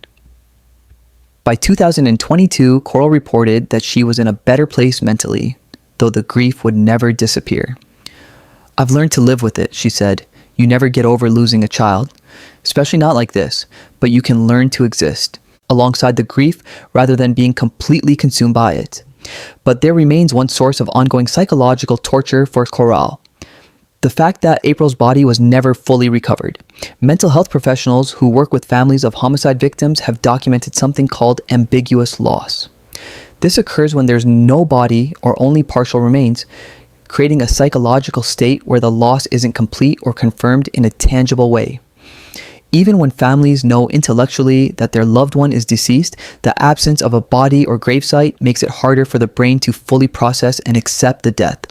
There's no final goodbye, no sense of completion. Coral has described how she sometimes finds herself scanning landscapes as she travels through Wales. Every forest, every hillside, every remote field makes her wonder, is April there? Did he leave her there? It's a form of psychological torture that never ends. The not knowing means the loss remains somehow suspended. April is gone, but she's also still out there somewhere. The finality that death usually brings, however painful, is absent. Paul Jones, April's father, dealt with his grief differently and more privately. He gave fewer interviews than Coral and struggled with expressing his emotions publicly. Friends and family described him as broken by April's death, never truly recovering. The encephalitis that struck Paul in 2018 added a cruel twist. The brain inflammation and memory loss meant he had to be told about April's death a second time during his rehabilitation. Imagine the psychological impact of that, experiencing the worst moment of your life twice, with the same devastating shock and grief each time. Paul's death in May 2025, aged just 55, was attributed to complications from encephalitis. But those close to the family believe the stress and grief of losing April contributed to his decline. The human body doesn't compartmentalize grief. Chronic stress and trauma have documented physical health impacts. Jasmine Jones, April's older sister, was 16 years old when April was murdered. She went from being a teenager worried about normal teenage things to being the sister of Britain's most high-profile murder victim. Yasmin has spoken about the guilt she felt. As the oldest sibling, she felt she should have been protecting April somehow. Rationally, she knew she couldn't have prevented what happened. She wasn't even there when April went outside to play, but guilt isn't always rational. She also dealt with the intense media attention. April's story was everywhere: television, newspapers, online. Yasmin couldn't escape her sister's face looking back at her from every screen and front page. At school, she was April Jones's sister. That became her identity. People treated her differently, some with excessive sympathy that felt smothering, others with awkwardness because they didn't know what to say. Normal teenage social interactions became impossible. Yasmin has described struggling with depression and anxiety in the years following April's murder. The loss of her sister combined with the loss of her normal family life, her mother's depression, her father's decline, the media circus meant she lost her childhood in a way. By 2022, Yasmin reported that therapy had helped her process the trauma and that her relationship with her mother had improved significantly. But like Coral, she carries the permanent scar of losing April and never knowing where she is. Harley Jones was 10 years old when his sister vanished. He was the one who went to find April that evening and came back hysterical with the news that she'd gotten into a car with a man. Imagine carrying that memory as a child. The last person to see your sister before she was killed. The one who delivered the news that changed everything. Harley has remained more private than his mother and sister, but family members have indicated he struggled significantly with anger and behavioral issues in the years following April's death. This is common in children who experience trauma. The emotions are too big and complex to process, so they manifest as anger or acting out. Now an adult, Harley reportedly still grapples with what happened. The trauma of losing a sibling in childhood has lifelong impacts on development, attachment, and mental health. Beyond April's immediate family, the case had profound psychological impacts on the wider community of Machynlleth. Remember, this is a town of just 2,200 people. Everyone knew everyone. Many people knew April personally or knew her family, and everyone knew Mark Bridger. This created a particular form of collective trauma. It wasn't just that a child had been murdered. It was that the murderer had been living among them. Someone they chatted with on the street, played badminton with, Trusted. The betrayal of that trust was devastating. Parents throughout Machinleth were forced to confront uncomfortable truths. The assumption that small-town life meant automatic safety for children was shattered. The belief that we know everyone here, so our kids are safe, proved false. Mark Bridger was known, he was trusted, and he was a predator. The psychological impact manifested in changed behaviors. The Brinnigog estate, where children had once played freely in the streets, fell silent. Parents kept their children inside or under constant direct supervision. The casual freedom that had defined childhood in Machinleth disappeared. Local counselors and mental health services reported a significant increase in anxiety and trauma symptoms among both children and adults in the community. Children who had been April's classmates or friends developed nightmares, separation anxiety, and fear of going outside. Adults developed hypervigilance, trust issues, and depression. The community also experienced what psychologists call vicarious trauma or secondary traumatic stress. This occurs when people are exposed to trauma through others' experiences rather than direct personal experience. The searchers who spent months looking for April, the volunteers who gave countless hours to the effort, the neighbors who watched the Jones family suffering, all were affected. Some volunteers who participated in the search operation reported developing symptoms of PTSD, intrusive thoughts about what might have happened to April, nightmares about the search, difficulty sleeping, hyperarousal. They hadn't personally experienced the trauma, but their prolonged exposure to it through the search had traumatized them. The sense of collective guilt also emerged. Many people in Machinleth asked themselves, how did we not know? How did Mark Bridger hide his true nature from all of us? Should we have seen signs? Could we have prevented this? This collective guilt is common in communities where someone has hidden their criminal behavior successfully. People feel they should have known, should have seen something, should have protected the victim. But predators are often skilled at hiding their true nature, compartmentalizing their lives, and maintaining a facade of normalcy. For the investigators and search teams who worked on April's case, the psychological toll was also significant. Police officers and detectives who work on child murder cases are at high risk for vicarious trauma and burnout. They're exposed to horrific details, they interact with grieving families, and they're under enormous pressure to solve the case and provide answers. In April's case, the investigators faced an additional challenge. Despite solving the case and securing a conviction, they couldn't recover April's body. For many investigators, this felt like an incomplete success. They'd caught the killer, but they couldn't give the family the closure they needed. Several officers who worked on Operation Tempest have spoken in later years about the lasting impact of the case. One detective described it as the case that stays with you forever. Another said, "You can never unsee some of what we saw in that cottage, and you can never forget the hope in Coral Jones's eyes every time we thought we had a lead on where April might be." The search and rescue volunteers, mountain rescue teams, divers, dog handlers also struggled. They spent months searching in brutal conditions, driven by hope they could bring April home. When the search ended without success, many experienced a sense of failure, even though they'd done everything humanly possible. Some of these volunteers needed counseling to process their experiences. The physical exhaustion of the search combined with the emotional weight of what they were searching for took a serious toll. Even the wider British public experienced this case differently than many other crimes. April's story captured national attention in a way few cases do. Her face, that cheeky smile, those bright eyes, was everywhere. The pink ribbons became a national symbol. People who had never been to Machinleth and never met April felt connected to her story. When Mark Bridger was convicted, there was collective relief that justice had been served. But when it became clear that April's body would not be recovered, that collective relief was tempered by ongoing unease and sadness. The case tapped into primal fears that every parent has. The fear that your child could be taken in an instant, that the people you trust could be hiding terrible secrets, that even doing everything right might not be enough to keep your children safe. Psychologists who study the impact of high-profile crimes note that cases involving child victims tend to have broader psychological impacts on the public than cases involving adult victims. This isn't to diminish the tragedy of any murder, but there's something particularly distressing about crimes against children that affects people more deeply. April Jones was 5 years old. She should have been safe playing outside her home. The violation of that safety, the exploitation of her trust and vulnerability, struck a chord with people across the country and around the world. More than 13 years later, April's case remains one of Britain's most remembered and discussed crimes. New documentaries are made, podcasts cover the case, articles are written on anniversaries. Each time, the discussion reignites public interest and brings the psychological impacts back to the surface for everyone involved. For April's family, these reminders are a double-edged sword. On one hand, they keep April's memory alive and bring attention to issues like child safety and online predators. On the other hand, they prevent any possibility of moving on or finding peace. The wound is reopened repeatedly. The question of how to balance remembrance with healing is one that families of high-profile victims constantly grapple with. There's no good answer. April deserves to be remembered. Her story deserves to be told. But the cost of that remembrance to her family is ongoing psychological pain.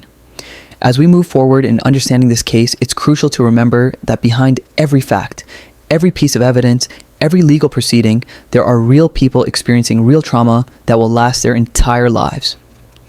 April Jones was a real child who loved pink and butterflies and her bicycle. Coral and Paul Jones are real parents who lost their daughter in the most horrific way imaginable. Yasmin and Harley are real siblings who lost their sister and had their childhoods shattered. The psychological impacts of this case extend far beyond the immediate facts of what happened on October 1st, 2012. They ripple outward through families, communities, institutions, and society, leaving permanent marks on everyone they touch. The murder of April Jones didn't just affect those directly involved, it had broader implications for British society, for policy, for how we think about child safety, and for our understanding of predatory behavior. Let's examine these broader implications systematically. First, the case dramatically changed public understanding of online predatory behavior and child exploitation material. Before April's case, many people weren't fully aware of the scale of online child exploitation material or how accessible it had become through search engines and file-sharing platforms. Mark Bridger's extensive collection, easily downloaded over years, shocked the public and policymakers alike. The revelation that Bridger had been downloading and categorizing thousands of images while living as a seemingly normal member of the community forced a reckoning with how much this material proliferates online and how inadequately it was being policed.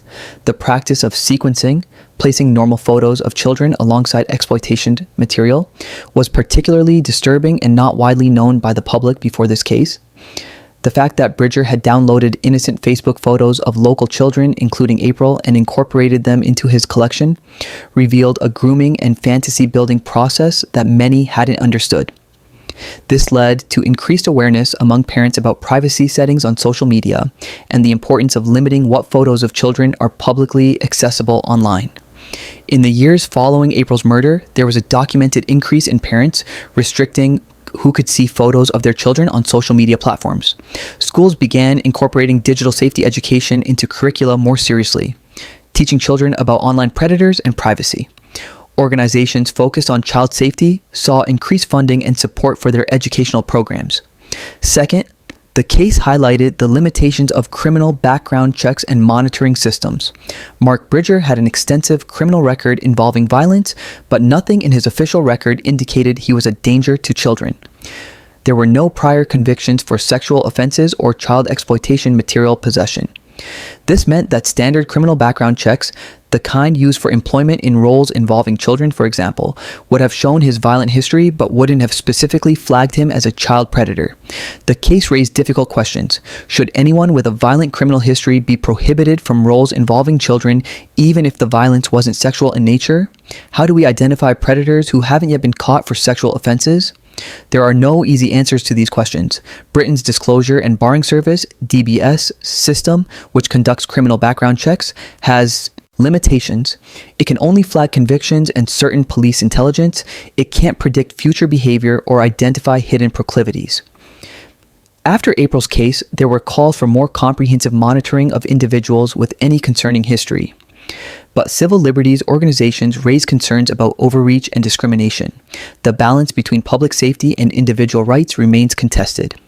Third, April's case contributed to ongoing debates about sex offender registration and monitoring. Mark Bridger had no sexual offense convictions before murdering April, so he wasn't on the sex offender register. But the April's Law campaign's push for lifetime registration, regardless of offense severity, raised important questions about how the register should function. Proponents argued that sexual interest in children doesn't disappear over time, so neither should registration requirements. Opponents argued that rehabilitation is possible and that lifetime registration without possibility of removal violates principles of proportionate justice. The debate continues, but April's case is frequently cited by those advocating for stricter, more permanent registration requirements. Fourth, the case influenced discussions about sentencing, particularly whole life orders. Mark Bridger's whole life order, the 48th such sentence in UK history at that time, was controversial in some quarters. The UK is signatory to the European Convention on Human Rights, and whole life orders have been challenged as potentially violating the prohibition against inhuman or degrading treatment by denying any hope of a release. However, public opinion strongly supported Bridger's sentence. Polls showed overwhelming majorities believed that child murderers should never be released from prison. April's case galvanized support for whole life orders and made it politically difficult for anyone to argue for more lenient approaches. Some legal scholars and human rights advocates worried about the precedent, but the public mood was clear. Some crimes are so heinous that life should truly mean life. Fifth, the case contributed to Helen's Law debates about parole for killers who won't reveal body locations. The Prisoners' Disclosure of Information About Victims Act 2020, which eventually became law, was heavily influenced by cases like April Jones's. The legislation requires parole boards to consider an offender's failure to disclose information about victims' remains as a factor when determining eligibility for release. While the law doesn't apply to Mark Bridger, he'll never be eligible for parole regardless. It does affect other cases and was partly motivated by the Jones family's suffering at not knowing where April is. The law is controversial. Critics argue it could lead to false confessions or miscarriages of justice if prisoners fabricate information about body locations in hopes of eventual parole. Proponents argue that victims' families deserve closure and that withholding information should have consequences. Sixth, April's case influenced child protection practices in schools and communities. In the aftermath, schools reviewed their safeguarding procedures. Questions were raised about Mark Bridger's presence at school events given his criminal history. Should schools have been doing more to vet which adults had access to children during parents' evenings and other events? There was also discussion about the decision to allow April to play outside unsupervised that evening. Some commentators controversially suggested Coral Jones had been negligent, though most people recognized this was victim blaming and that the sole responsibility for what happened rested with Mark Bridger. The case did lead to changed parenting practices in many communities, with increased supervision of children and decreased tolerance for unsupervised outdoor play. Some child development experts worried this might have negative consequences for children's independence and development, but safety concerns prevailed for many parents. Seventh, the case highlighted issues with domestic violence and relationship abuse. Mark Bridger's violent relationship with Elaine Griffiths, the beatings, the strangulation, the control should have raised more alarms. The fact that he was able to continue this behavior for years, maintain access to his children, and not face more serious consequences revealed gaps in domestic violence intervention. The relationship also highlighted the grooming nature of his behavior, pursuing a 15-year-old girl when he was 31, lying about his age, isolating her from her family. These are classic predatory patterns, yet the relationship wasn't stopped by any intervention. After April's case, domestic violence organizations emphasized the connections between intimate partner violence and other forms of violence, including violence against children. Men who abuse their partners are statistically more likely to abuse children as well. Eighth, the case affected investigative practices and search protocols. Operation Tempest became a case study in major incident response. The scale of the search, the coordination between multiple agencies, the volunteer management, all were analyzed afterward to identify lessons learned. Future search operations have benefited from the experience gained during Operation Tempest. Protocols for organizing large-scale searches in difficult terrain were refined. Systems for coordinating between professional responders and civilian volunteers were improved. The case also influenced training for investigators on crimes involving digital evidence, particularly around computers containing exploitation material. The thoroughness with which Bridger's computer was analyzed set standards for future investigations.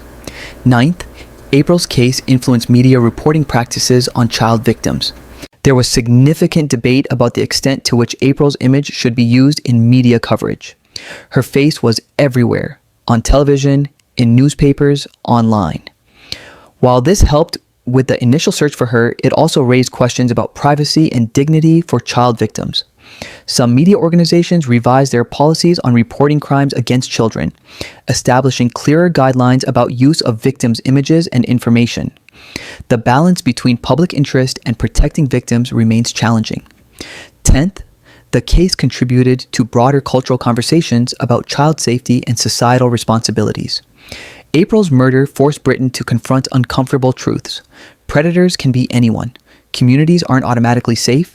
Online threats are real and pervasive, and constant vigilance is necessary to protect children. This led to what some psychologists call culture of fear concerns. That excessive focus on rare but horrific crimes like April's could lead to overprotective parenting that harms child development. Others argued that the real dangers justified increased caution. The reality is that stranger abduction and murder of children is statistically rare in the UK. Most violence against children occurs within families or by people known to them. But high-profile cases like April's disproportionately affect public perception of risk. This disconnect between statistical risk and perceived risk has real consequences for how society functions, how children are raised, and how communities interact. Finally, April's case became a touchstone in British collective memory, a case that defined a moment and continues to resonate. When people discuss child safety, online predators, community responsibility, or the limitations of justice in providing closure, April Jones's name comes up. Her case has become emblematic of broader issues in a way that transcends the specific facts. This kind of cultural significance can be both a tribute to April's memory and a burden on those who knew and loved her. Her case matters, her story needs to be told, the lessons need to be learned, but the cost of that significance to her family is ongoing pain. More than 13 years after October 1st, 2012, April Jones's case remains relevant. It's taught in criminal justice courses, it's referenced in policy debates, it's remembered on anniversaries, it continues to influence how Britain thinks about child protection, and somewhere in 60 square kilometers of Welsh countryside, April herself remains lost. A 5-year-old girl who loved pink and butterflies and riding her bicycle, whose life was stolen by a monster, and whose absence continues to echo through the lives of everyone she touched and through the society that failed to protect her. How do you memorialize a child whose body was never fully recovered? How do you honor a life stolen so young? How do you keep someone's memory alive when speaking their name reopens wounds that never truly heal? These are questions April Jones's family has grappled with for more than 13 years. The first and most visible form of memorialization was April's grave at St. Peter's Church in Machynlleth. Despite containing only 17 tiny bone fragments, the grave serves as a focal point for remembrance, a place where people can visit, leave flowers, and pay respects. The headstone, installed in December 2014, was carefully designed to reflect who April was. Made of black granite and partially shaped like a teddy bear, April's favorite toys. It features 2 verses in Welsh about butterflies and shooting stars. The design is both childlike and dignified, capturing April's spirit while acknowledging the tragedy. Coral Jones has described the headstone as April down to a T, a phrase that suggests satisfaction with how her daughter is represented. But she's also spoken about the incompleteness of the grave, how it contains so little of April physically, how it represents both presence and absence simultaneously. The grave has become a pilgrimage site of sorts, on anniversaries of April's birth and death, on Christmas, and on other significant dates. People from across Wales and beyond visit to leave flowers, toys, and messages. The grave is always tended, always decorated with fresh tributes from family and community members. But the grave is just one form of memorialization. The memorial garden that now stands on the site where Mount Pleasant Cottage once existed serves a different purpose. The cottage's demolition in December 2014 was itself an act of communal catharsis. The destruction of the place where April died. The removal of a physical reminder of horror. What replaced it is peaceful and beautiful. The memorial garden features plantings, benches, and a plaque dedicated to April's memory. It's a place of quiet reflection, a transformation of a site of evil into something life-affirming. The symbolism is powerful. Darkness replaced by light, death replaced by growing things, horror replaced by beauty. For many in the community, the garden represents hope that healing is possible, even from the worst trauma. Visitors to the garden often leave tokens, small toys, flowers, handwritten notes. The community maintains the space carefully, ensuring it remains a fitting tribute to April.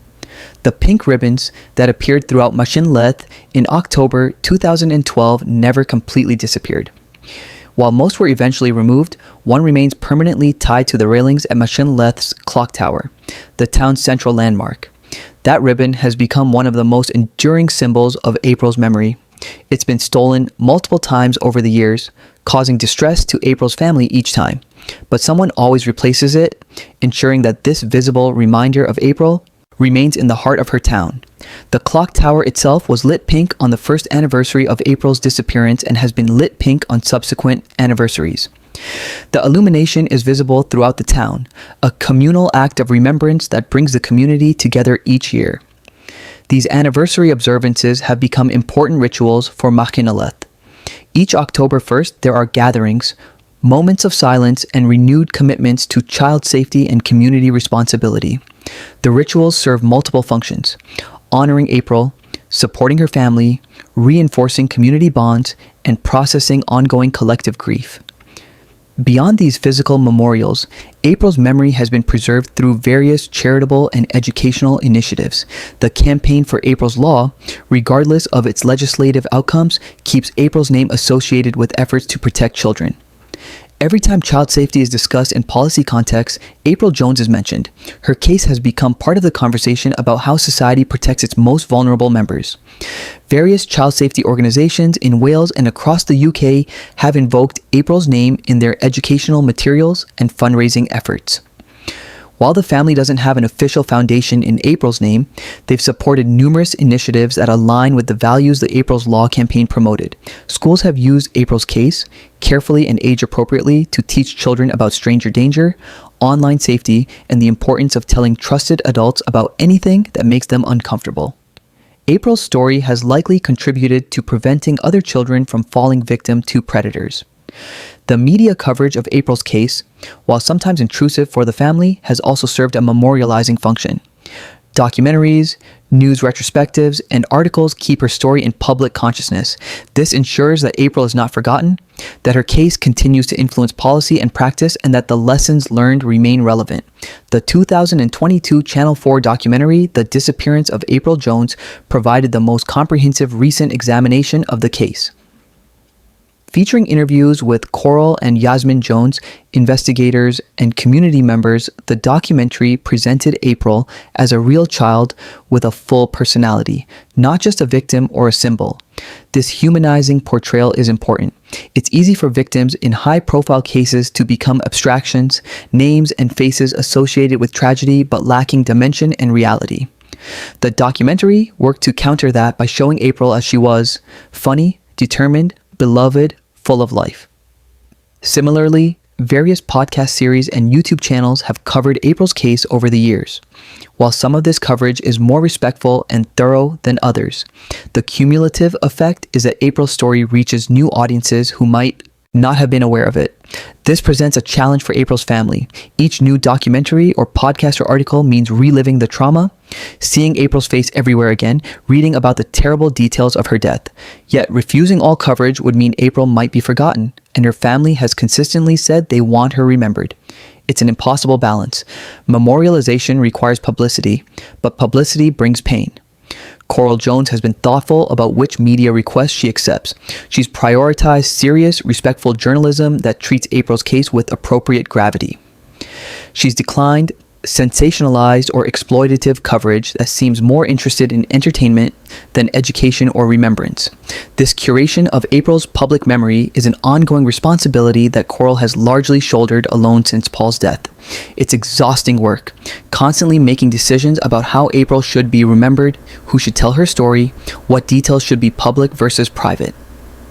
Within the family's private sphere, April is memorialized in more personal ways. Coral has kept April's bedroom largely unchanged, preserved as it was before October 1st, 2012. The pink walls, the teddy bears, the toys, all remain as April left them. For Coral, the room serves as a tangible connection to her daughter, a place where April's presence still feels real. Some grief counselors might suggest this prevents healthy processing of loss, that keeping everything exactly as it was inhibits moving forward. Others recognize that parents of deceased children often need these physical spaces to maintain connection. There's no right or wrong way to grieve. Family photos and videos of April are treasured possessions. These recordings of April laughing, playing, riding her pink bicycle, interacting with her family. They're both precious and painful. They show who April was, but they also emphasize what was lost. Coral has shared some of these images publicly in documentaries and interviews, wanting the world to see April as she was. But many remain private, kept for family only, intimate memories that belong to those who loved April most. April's birthday, April 4th, is observed each year with a mixture of celebration and mourning. She would be 18 years old now, a young adult. Her family thinks about the milestones she never reached. Her first day of secondary school, learning to drive, graduating, perhaps going to university or starting a career. Each milestone that passes without April is another loss, another reminder of all she was denied. The same is true of family celebrations. Christmas, Easter, summer holidays, occasions that should be joyful are marked by April's absence. Her stocking still hangs at Christmas. Her place at the table remains symbolically present. These practices might seem morbid to outsiders, but for grieving families, including the deceased, and ongoing family life provides comfort. April remains part of the family even in her absence. Yasmin Jones has spoken about carrying April's memory into her own adult life. As she's grown up, navigated relationships, thought about her own future, April has remained a constant presence, a little sister frozen at 5 years old while Jasmine ages. When Yasmin thinks about potentially having children someday, she thinks about April being an aunt. When she achieves something, she wonders what April would have accomplished. The life that was stolen from April casts a shadow over Yasmin's own life. This is the reality of losing a sibling. The relationship doesn't end with death.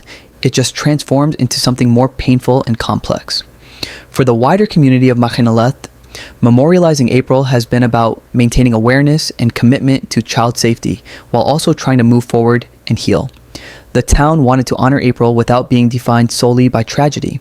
Machinaleth has a long, rich history. It's been an important Welsh town for over 700 years, with significance far beyond this one terrible event. Yet, April's case is now part of Machinaleth's story, whether the town wants it to be or not. When people Google Machinaleth, April Jones is among the top results. The town is known for her murder in a way that residents find both necessary and frustrating. Necessary because April deserves to be remembered, and her case has important lessons. Frustrating because the town has so much more to offer than association with a child murder. This tension between honoring a victim and moving beyond trauma exists in many communities affected by high-profile crimes. There's no easy resolution. What's clear is that April Jones will not be forgotten. Her name, her face, her story are permanently etched into British cultural memory. The pink ribbons, the memorial garden, the grave with its teddy bear headstone, the annual observances, the continued policy discussions, all ensure that April's brief life continues to matter more than a decade after her death. Whether this memorialization provides comfort or prolongs pain for those who loved April is an open question. Probably both. Memory is complicated, especially when it involves trauma and loss. But April Sulin Jones deserves to be remembered, not just as a victim, not just as a symbol, but as a real child who existed, who mattered, who brought joy to those around her, who fought against the limitations her cerebral palsy imposed, who loved pink and butterflies and riding her bicycle. She was 5 years old when she was stolen from this world. But her impact has extended far beyond those 5 years, touching millions of lives, changing policies, raising awareness, and ensuring that her name means something beyond the tragedy of how she died. More than 13 years after April Jones's murder, one fundamental question remains unanswered. Where is she? Despite the most extensive search operation in British history, despite £8.5 million spent, despite thousands of hours of professional and volunteer effort, despite every investigative technique available being applied to this case, most of April's remains have never been found. Only 17 tiny fragments of bone recovered from Mark Bridger's fireplace can be definitively confirmed as April's. The rest of her body, approximately 99% of it, remains hidden somewhere in the 60 square kilometers of Welsh countryside surrounding Machynlleth. This is the question that haunts April's family, that frustrates investigators, that keeps this case alive in public consciousness more than a decade later. So what do we know about what Mark Bridger did with April's body? Based on the forensic evidence, investigators developed a theory.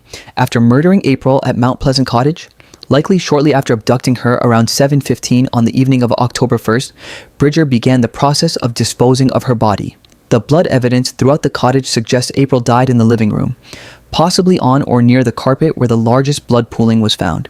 Given Bridger's previous work at an abattoir, he possessed knowledge and skill in butchering and processing bodies. The charred boning knife, saws, and other implements found near the fireplace suggest he dismembered April's body, dividing it into smaller pieces.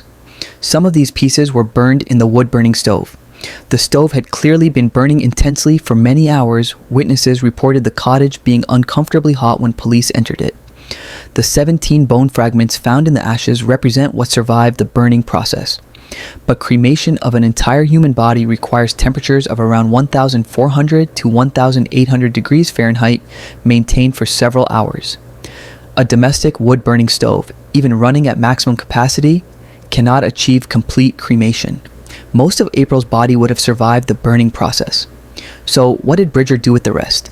Investigators believe he disposed of remains in multiple locations across the countryside surrounding his cottage. His years of forestry work gave him detailed knowledge of the terrain, the logging roads, the abandoned mine shafts, the remote areas where no one ever went. Police learned that Bridger had previously helped local farmers dispose of dead sheep by throwing them down mine shafts. This suggests he knew this method of disposal and considered it effective. The witness sighting of Bridger walking near the Afon Doulis River on the morning of October 2nd, carrying a black garbage bag, suggests he may have disposed of some remains in the fast-flowing river. The current could have carried material miles downstream toward the River Dyfi estuary and potentially out to sea. But investigators doubt Bridger would have relied solely on the river. Bodies or remains placed in water typically surface eventually due to decomposition gases. The extensive searches of the river found nothing. This suggests either the remains washed completely out to sea, possible but uncertain, or Bridger used other disposal methods as well. The most likely scenario, according to investigators, is that Bridger scattered April's remains across multiple locations. Some burned in the fireplace, some thrown down mine shafts, some buried in remote forest areas, some possibly placed in the river. This multiple location strategy would make recovering remains extremely difficult, even with detailed knowledge of where to search. Without that knowledge, which only Bridger possesses, it becomes nearly impossible. The question that everyone asks is, why won't Bridger tell investigators where April is? There are several possible explanations, and we don't know which, if any, is true. First possibility, Bridger genuinely doesn't remember. His claim of alcohol-induced memory blackout could be true. The combination of alcohol, adrenaline, panic, and the psychological trauma of what he'd done could have impaired memory formation.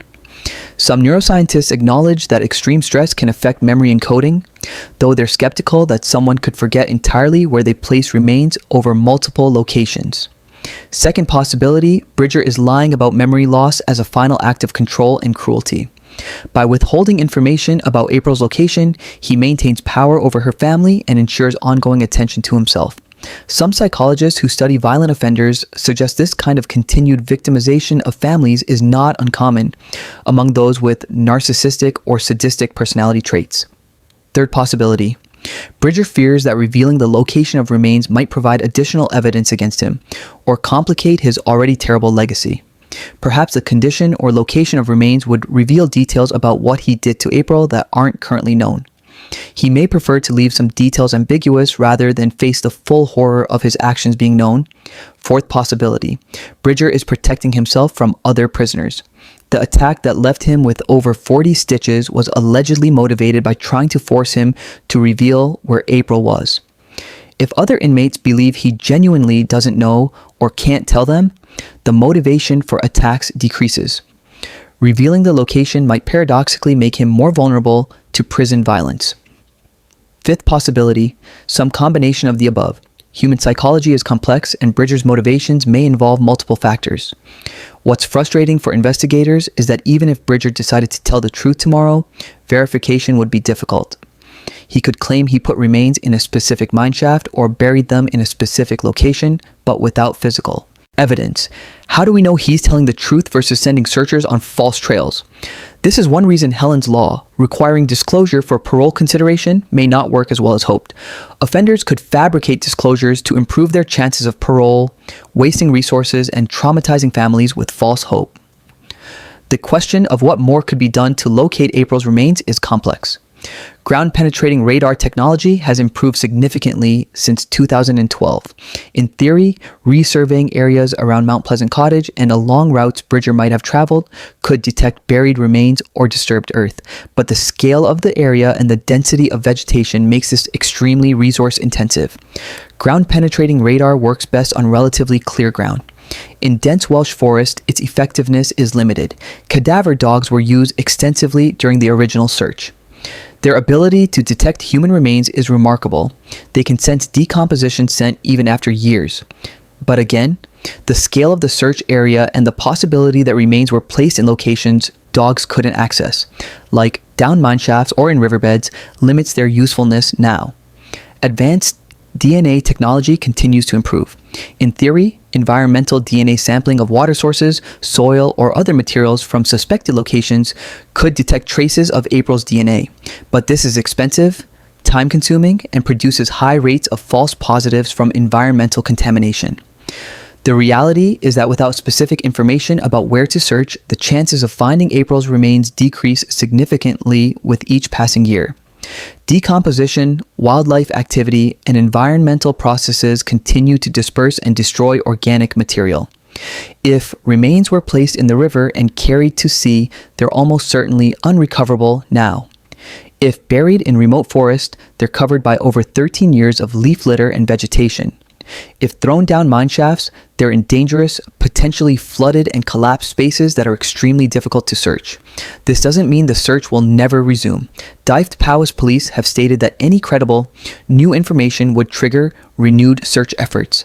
If Bridger provided details, if a witness came forward with relevant information, if technological advances made certain areas searchable that weren't before, the investigation could be reopened. But absent such developments, April's remains will likely stay where Mark Bridger put them, hidden in the Welsh countryside she loved. There are other questions about April's case that, while less important than her location, remain partially or fully unanswered. What exactly happened during the hours April was at Mount Pleasant Cottage? Forensic evidence tells us she died there, that she bled significantly, that parts of her body were burned. But the specific details of how long she survived, what was done to her, whether death was quick or prolonged, these details died with April and remain known only to Bridger. The prosecution argued at trial that April was abducted for a sexual purpose. The evidence, Bridger's computer contents, his history, the circumstances of the abduction, all support this theory, but no forensic evidence definitively proved sexual assault. The destruction of April's body through burning and disposal means we can't know with certainty what happened to her. For her family, this uncertainty may actually be a mercy. The known facts are horrible enough. Not knowing every detail of April's suffering perhaps protects them from even worse trauma. Did Bridger plan to abduct a child that day, or was it opportunistic? The evidence suggests planning. He invited another girl to his home hours before encountering April. He was actively seeking opportunities, but was April specifically targeted, or was she simply the vulnerable victim who happened to be available? The Facebook photos Bridger had downloaded suggest he had been watching April specifically, but he'd also downloaded photos of other local children. Was April his primary target, or would any vulnerable child have sufficed? We'll likely never know. Bridger hasn't provided reliable information about his thought processes or planning. How long had Bridger been fantasizing about committing such a crime? The exploitation material collection on his computer had been growing for years. The images of murdered children, the searches for specific terms, all suggest an escalating fantasy life. But when did fantasy begin transitioning to intention to act? What stopped him before October 1st, 2012? What changed that day? These questions matter for understanding how to identify and intervene with individuals before they commit such crimes. but Bridger hasn't provided insight into his psychological development toward violence. Could April's murder have been prevented? This is the most painful question of all. Were there warning signs that were missed? Were there intervention points where different decisions could have changed the outcome? Bridger's history of domestic violence was known. His criminal record was extensive. His relationship with underage Elaine Griffiths when he was 31 exhibited grooming behavior. These were red flags, but they weren't sexual offenses against children. They didn't trigger registration as a sex offender. They didn't legally prohibit him from attending school events or living in a community with children. With hindsight, we can say Bridger exhibited concerning patterns, but predicting specific future violence is extremely difficult, even for experts. Most people with similar backgrounds never commit murder. The uncomfortable reality is that preventing crimes like April's murder requires either correctly identifying potential offenders before they act, which is extremely difficult and raises civil liberties concerns, or creating surveillance and control systems so extensive that they fundamentally change how society functions. Neither option is straightforward, and both have serious limitations and concerns. Some questions about April's case will eventually be answered as more information emerges, as technology advances, or as people involved decide to speak. But the central question, where is April Jones, may never be answered unless Mark Bridger decides to tell the truth. And as each year passes, the likelihood of that happening seems to diminish.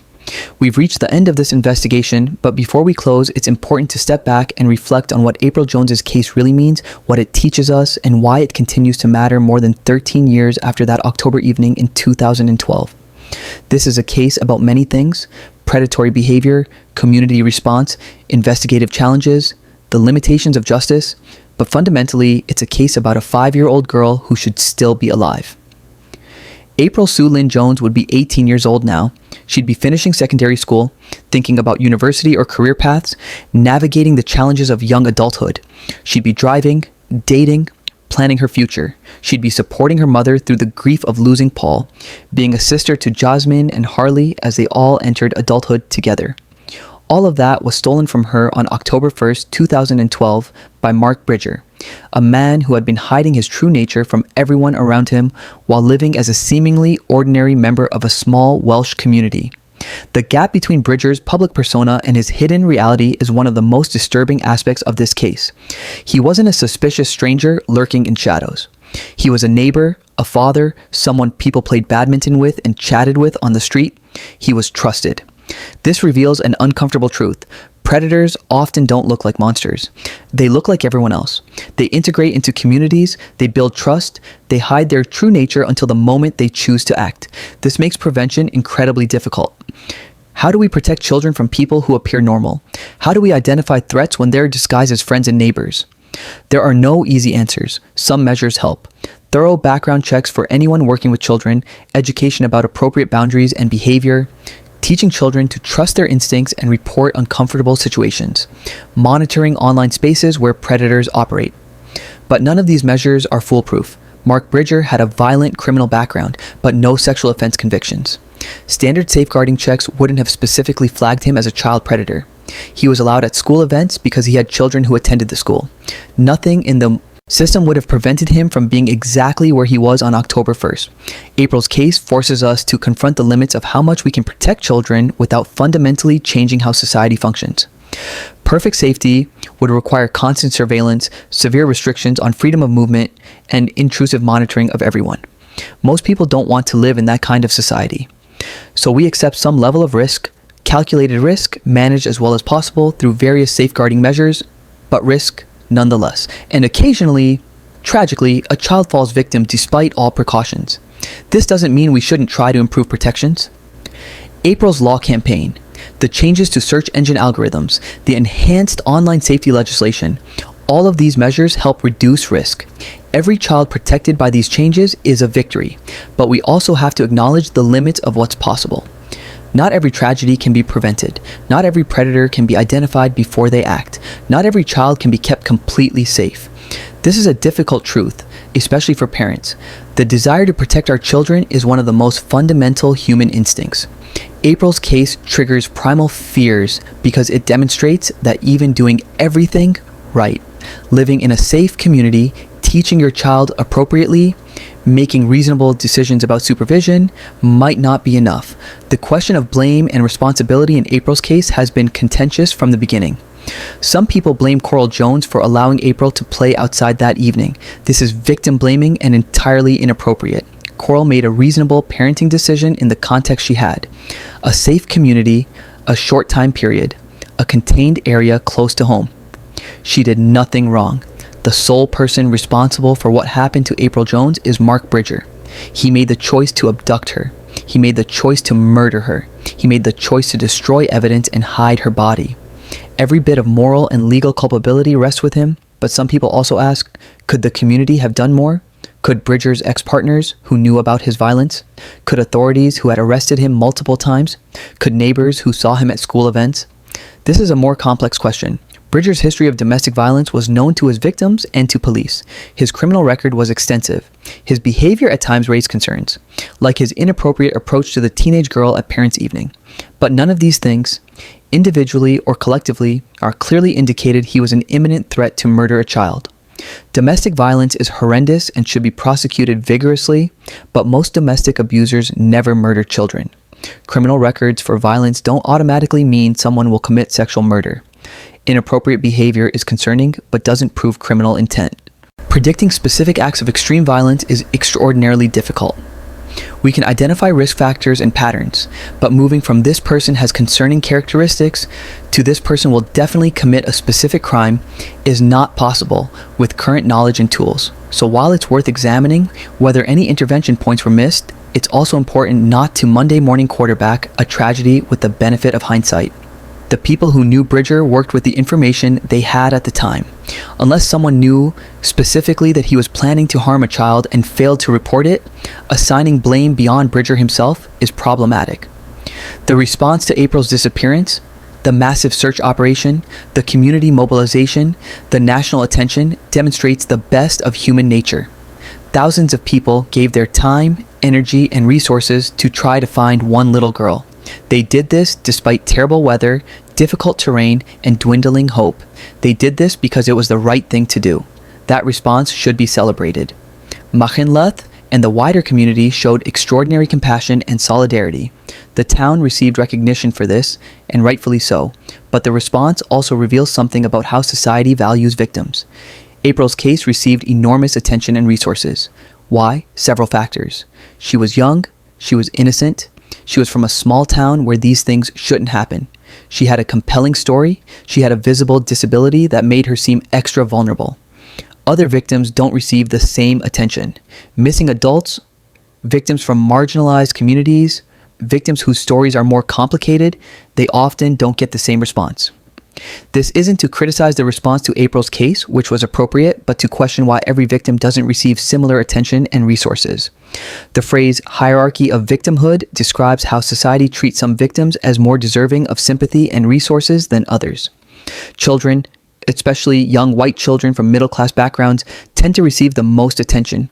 Adults, people of color, sex workers, drug users, homeless individuals, they often receive less. April Jones absolutely deserved every bit of attention and resources her case received, but so does every other victim. The disparity raises uncomfortable questions about whose lives we value most and whether that's just. The question of justice in April's case is similarly complex. Mark Bridger was caught, convicted, and sentenced to die in prison. By conventional measures, justice was served. The guilty party was held accountable. The legal system functioned. But for April's family, justice feels incomplete. Bridger is in prison, but April is still lost. They can't visit her complete grave. They don't know where she rests. The uncertainty continues to torture them. This highlights the limitations of criminal justice systems. They can punish offenders, incapacitate them to prevent future crimes, and provide some sense of accountability. But they can't undo harm, can't bring victims back, can't provide complete closure when remains are missing. Helen's Law attempts to address this by making disclosure of remains' location a factor in parole decisions. But it only applies to offenders eligible for parole, and it can't force truthful disclosure. Bridger will never be eligible for parole, so even Helen's Law doesn't help April's family. Some people have suggested torture or other extreme measures to force Bridger to reveal where April is. These suggestions, while perhaps understandable emotionally, are ethically and legally unacceptable. Torture is prohibited under international law, doesn't reliably produce truthful information, and would reduce society to the level of the criminals we're punishing. The reality is that Mark Bridger holds information that April's family desperately wants, and there's no legal or ethical way to force him to provide it. This is deeply frustrating, but it's the consequence of respecting human rights even for the worst criminals. Some philosophical and religious traditions would argue that Bridger will eventually face ultimate justice beyond the human legal system, divine judgment, karma, or other metaphysical accountability. For those who believe in such things, there may be comfort in thinking Bridger's punishment extends beyond his earthly imprisonment. For those without such beliefs, the knowledge that Bridger will spend his entire remaining life in prison, will die there, and will never experience freedom again may have to suffice as justice. As we close this investigation, what should we take away from April Jones's case? First, remember April as she was, a determined little fighter who refused to let cerebral palsy limit her, who loved pink and butterflies and riding her bicycle, who brought joy to everyone around her. She was not just a victim, she was a person, a daughter, a sister, a student, a friend. Her life mattered beyond the tragedy of how it ended. Second, recognize the ongoing pain of families like the Joneses. Violent crime creates ripples of trauma that extend far beyond the immediate victim. April's murder devastated her parents, her siblings, her extended family, her friends, her community. That impact continues today and will continue for the rest of their lives.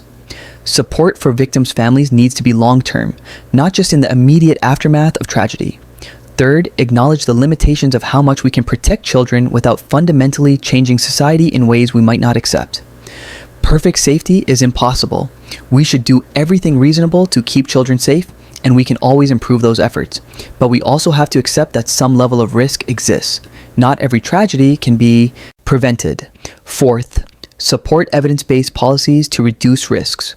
The changes to search engine algorithms, the Online Safety Act, improve safeguarding procedures. These measures help. Support for evidence-based approaches to identifying and treating potential offenders before they harm children is also important. Prevention is always better than responding to tragedy after it occurs. Fifth, remember that predators don't look like monsters. They look like everyone else. They integrate into communities, build trust, and hide their true nature. Teaching children about appropriate boundaries, trusting their instincts, and reporting uncomfortable situations is crucial. Adults need to be vigilant without becoming paranoid, aware without being paralyzed by fear. Sixth, recognize the dedication of those who respond to cases like April's, the investigators, the search and rescue volunteers, the prosecutors, the support staff. They carry the burden of engaging with the worst of human behavior to seek justice and provide answers. That work takes a toll, and those who do it deserve our respect and support. Finally, consider how you can contribute to making children safer. Support child protection organizations. Advocate for appropriate policies. If you work with children, take safeguarding seriously. If you're a parent, educate yourself about risks and have age-appropriate conversations with your children. If you see concerning behavior, report it to appropriate authorities. April Jones's life ended far too soon, but her impact continues. The lessons from her case, the policy changes influenced by her story, the awareness raised about online predators and child safety, all of these mean that April's brief life continues to matter. Somewhere in the Welsh countryside near Machynlleth, April's remains rest in a place known only to the monster who put her there. That's a tragedy and an injustice that may never be resolved. But April herself, her spirit, her memory, her impact lives on in the hearts of those who loved her, in the community that searched for her, in the policies that bear her influence, and in the millions of people around the world who heard her story and were moved to work toward protecting children. April Jones will not be forgotten. Her cheeky smile, her determination, her love of butterflies and shooting stars, these things define her more than the tragedy of her death. And perhaps, in the end, that's the most important form of justice, ensuring that April is remembered not as a victim, but as a person who mattered, whose life had value, and whose legacy includes positive change that helps protect other children. If you've been affected by anything discussed in this documentary, please reach out to appropriate support services. If you have information about April Jones's case or any case involving missing children, please contact authorities. And if you found value in this comprehensive examination of April's Case, please leave a comment below sharing your thoughts, hit that like button to help more people discover this channel, and subscribe to Cold Case Desk for more detailed investigations into cases that demand to be remembered. Thank you for watching. Until next time, stay safe.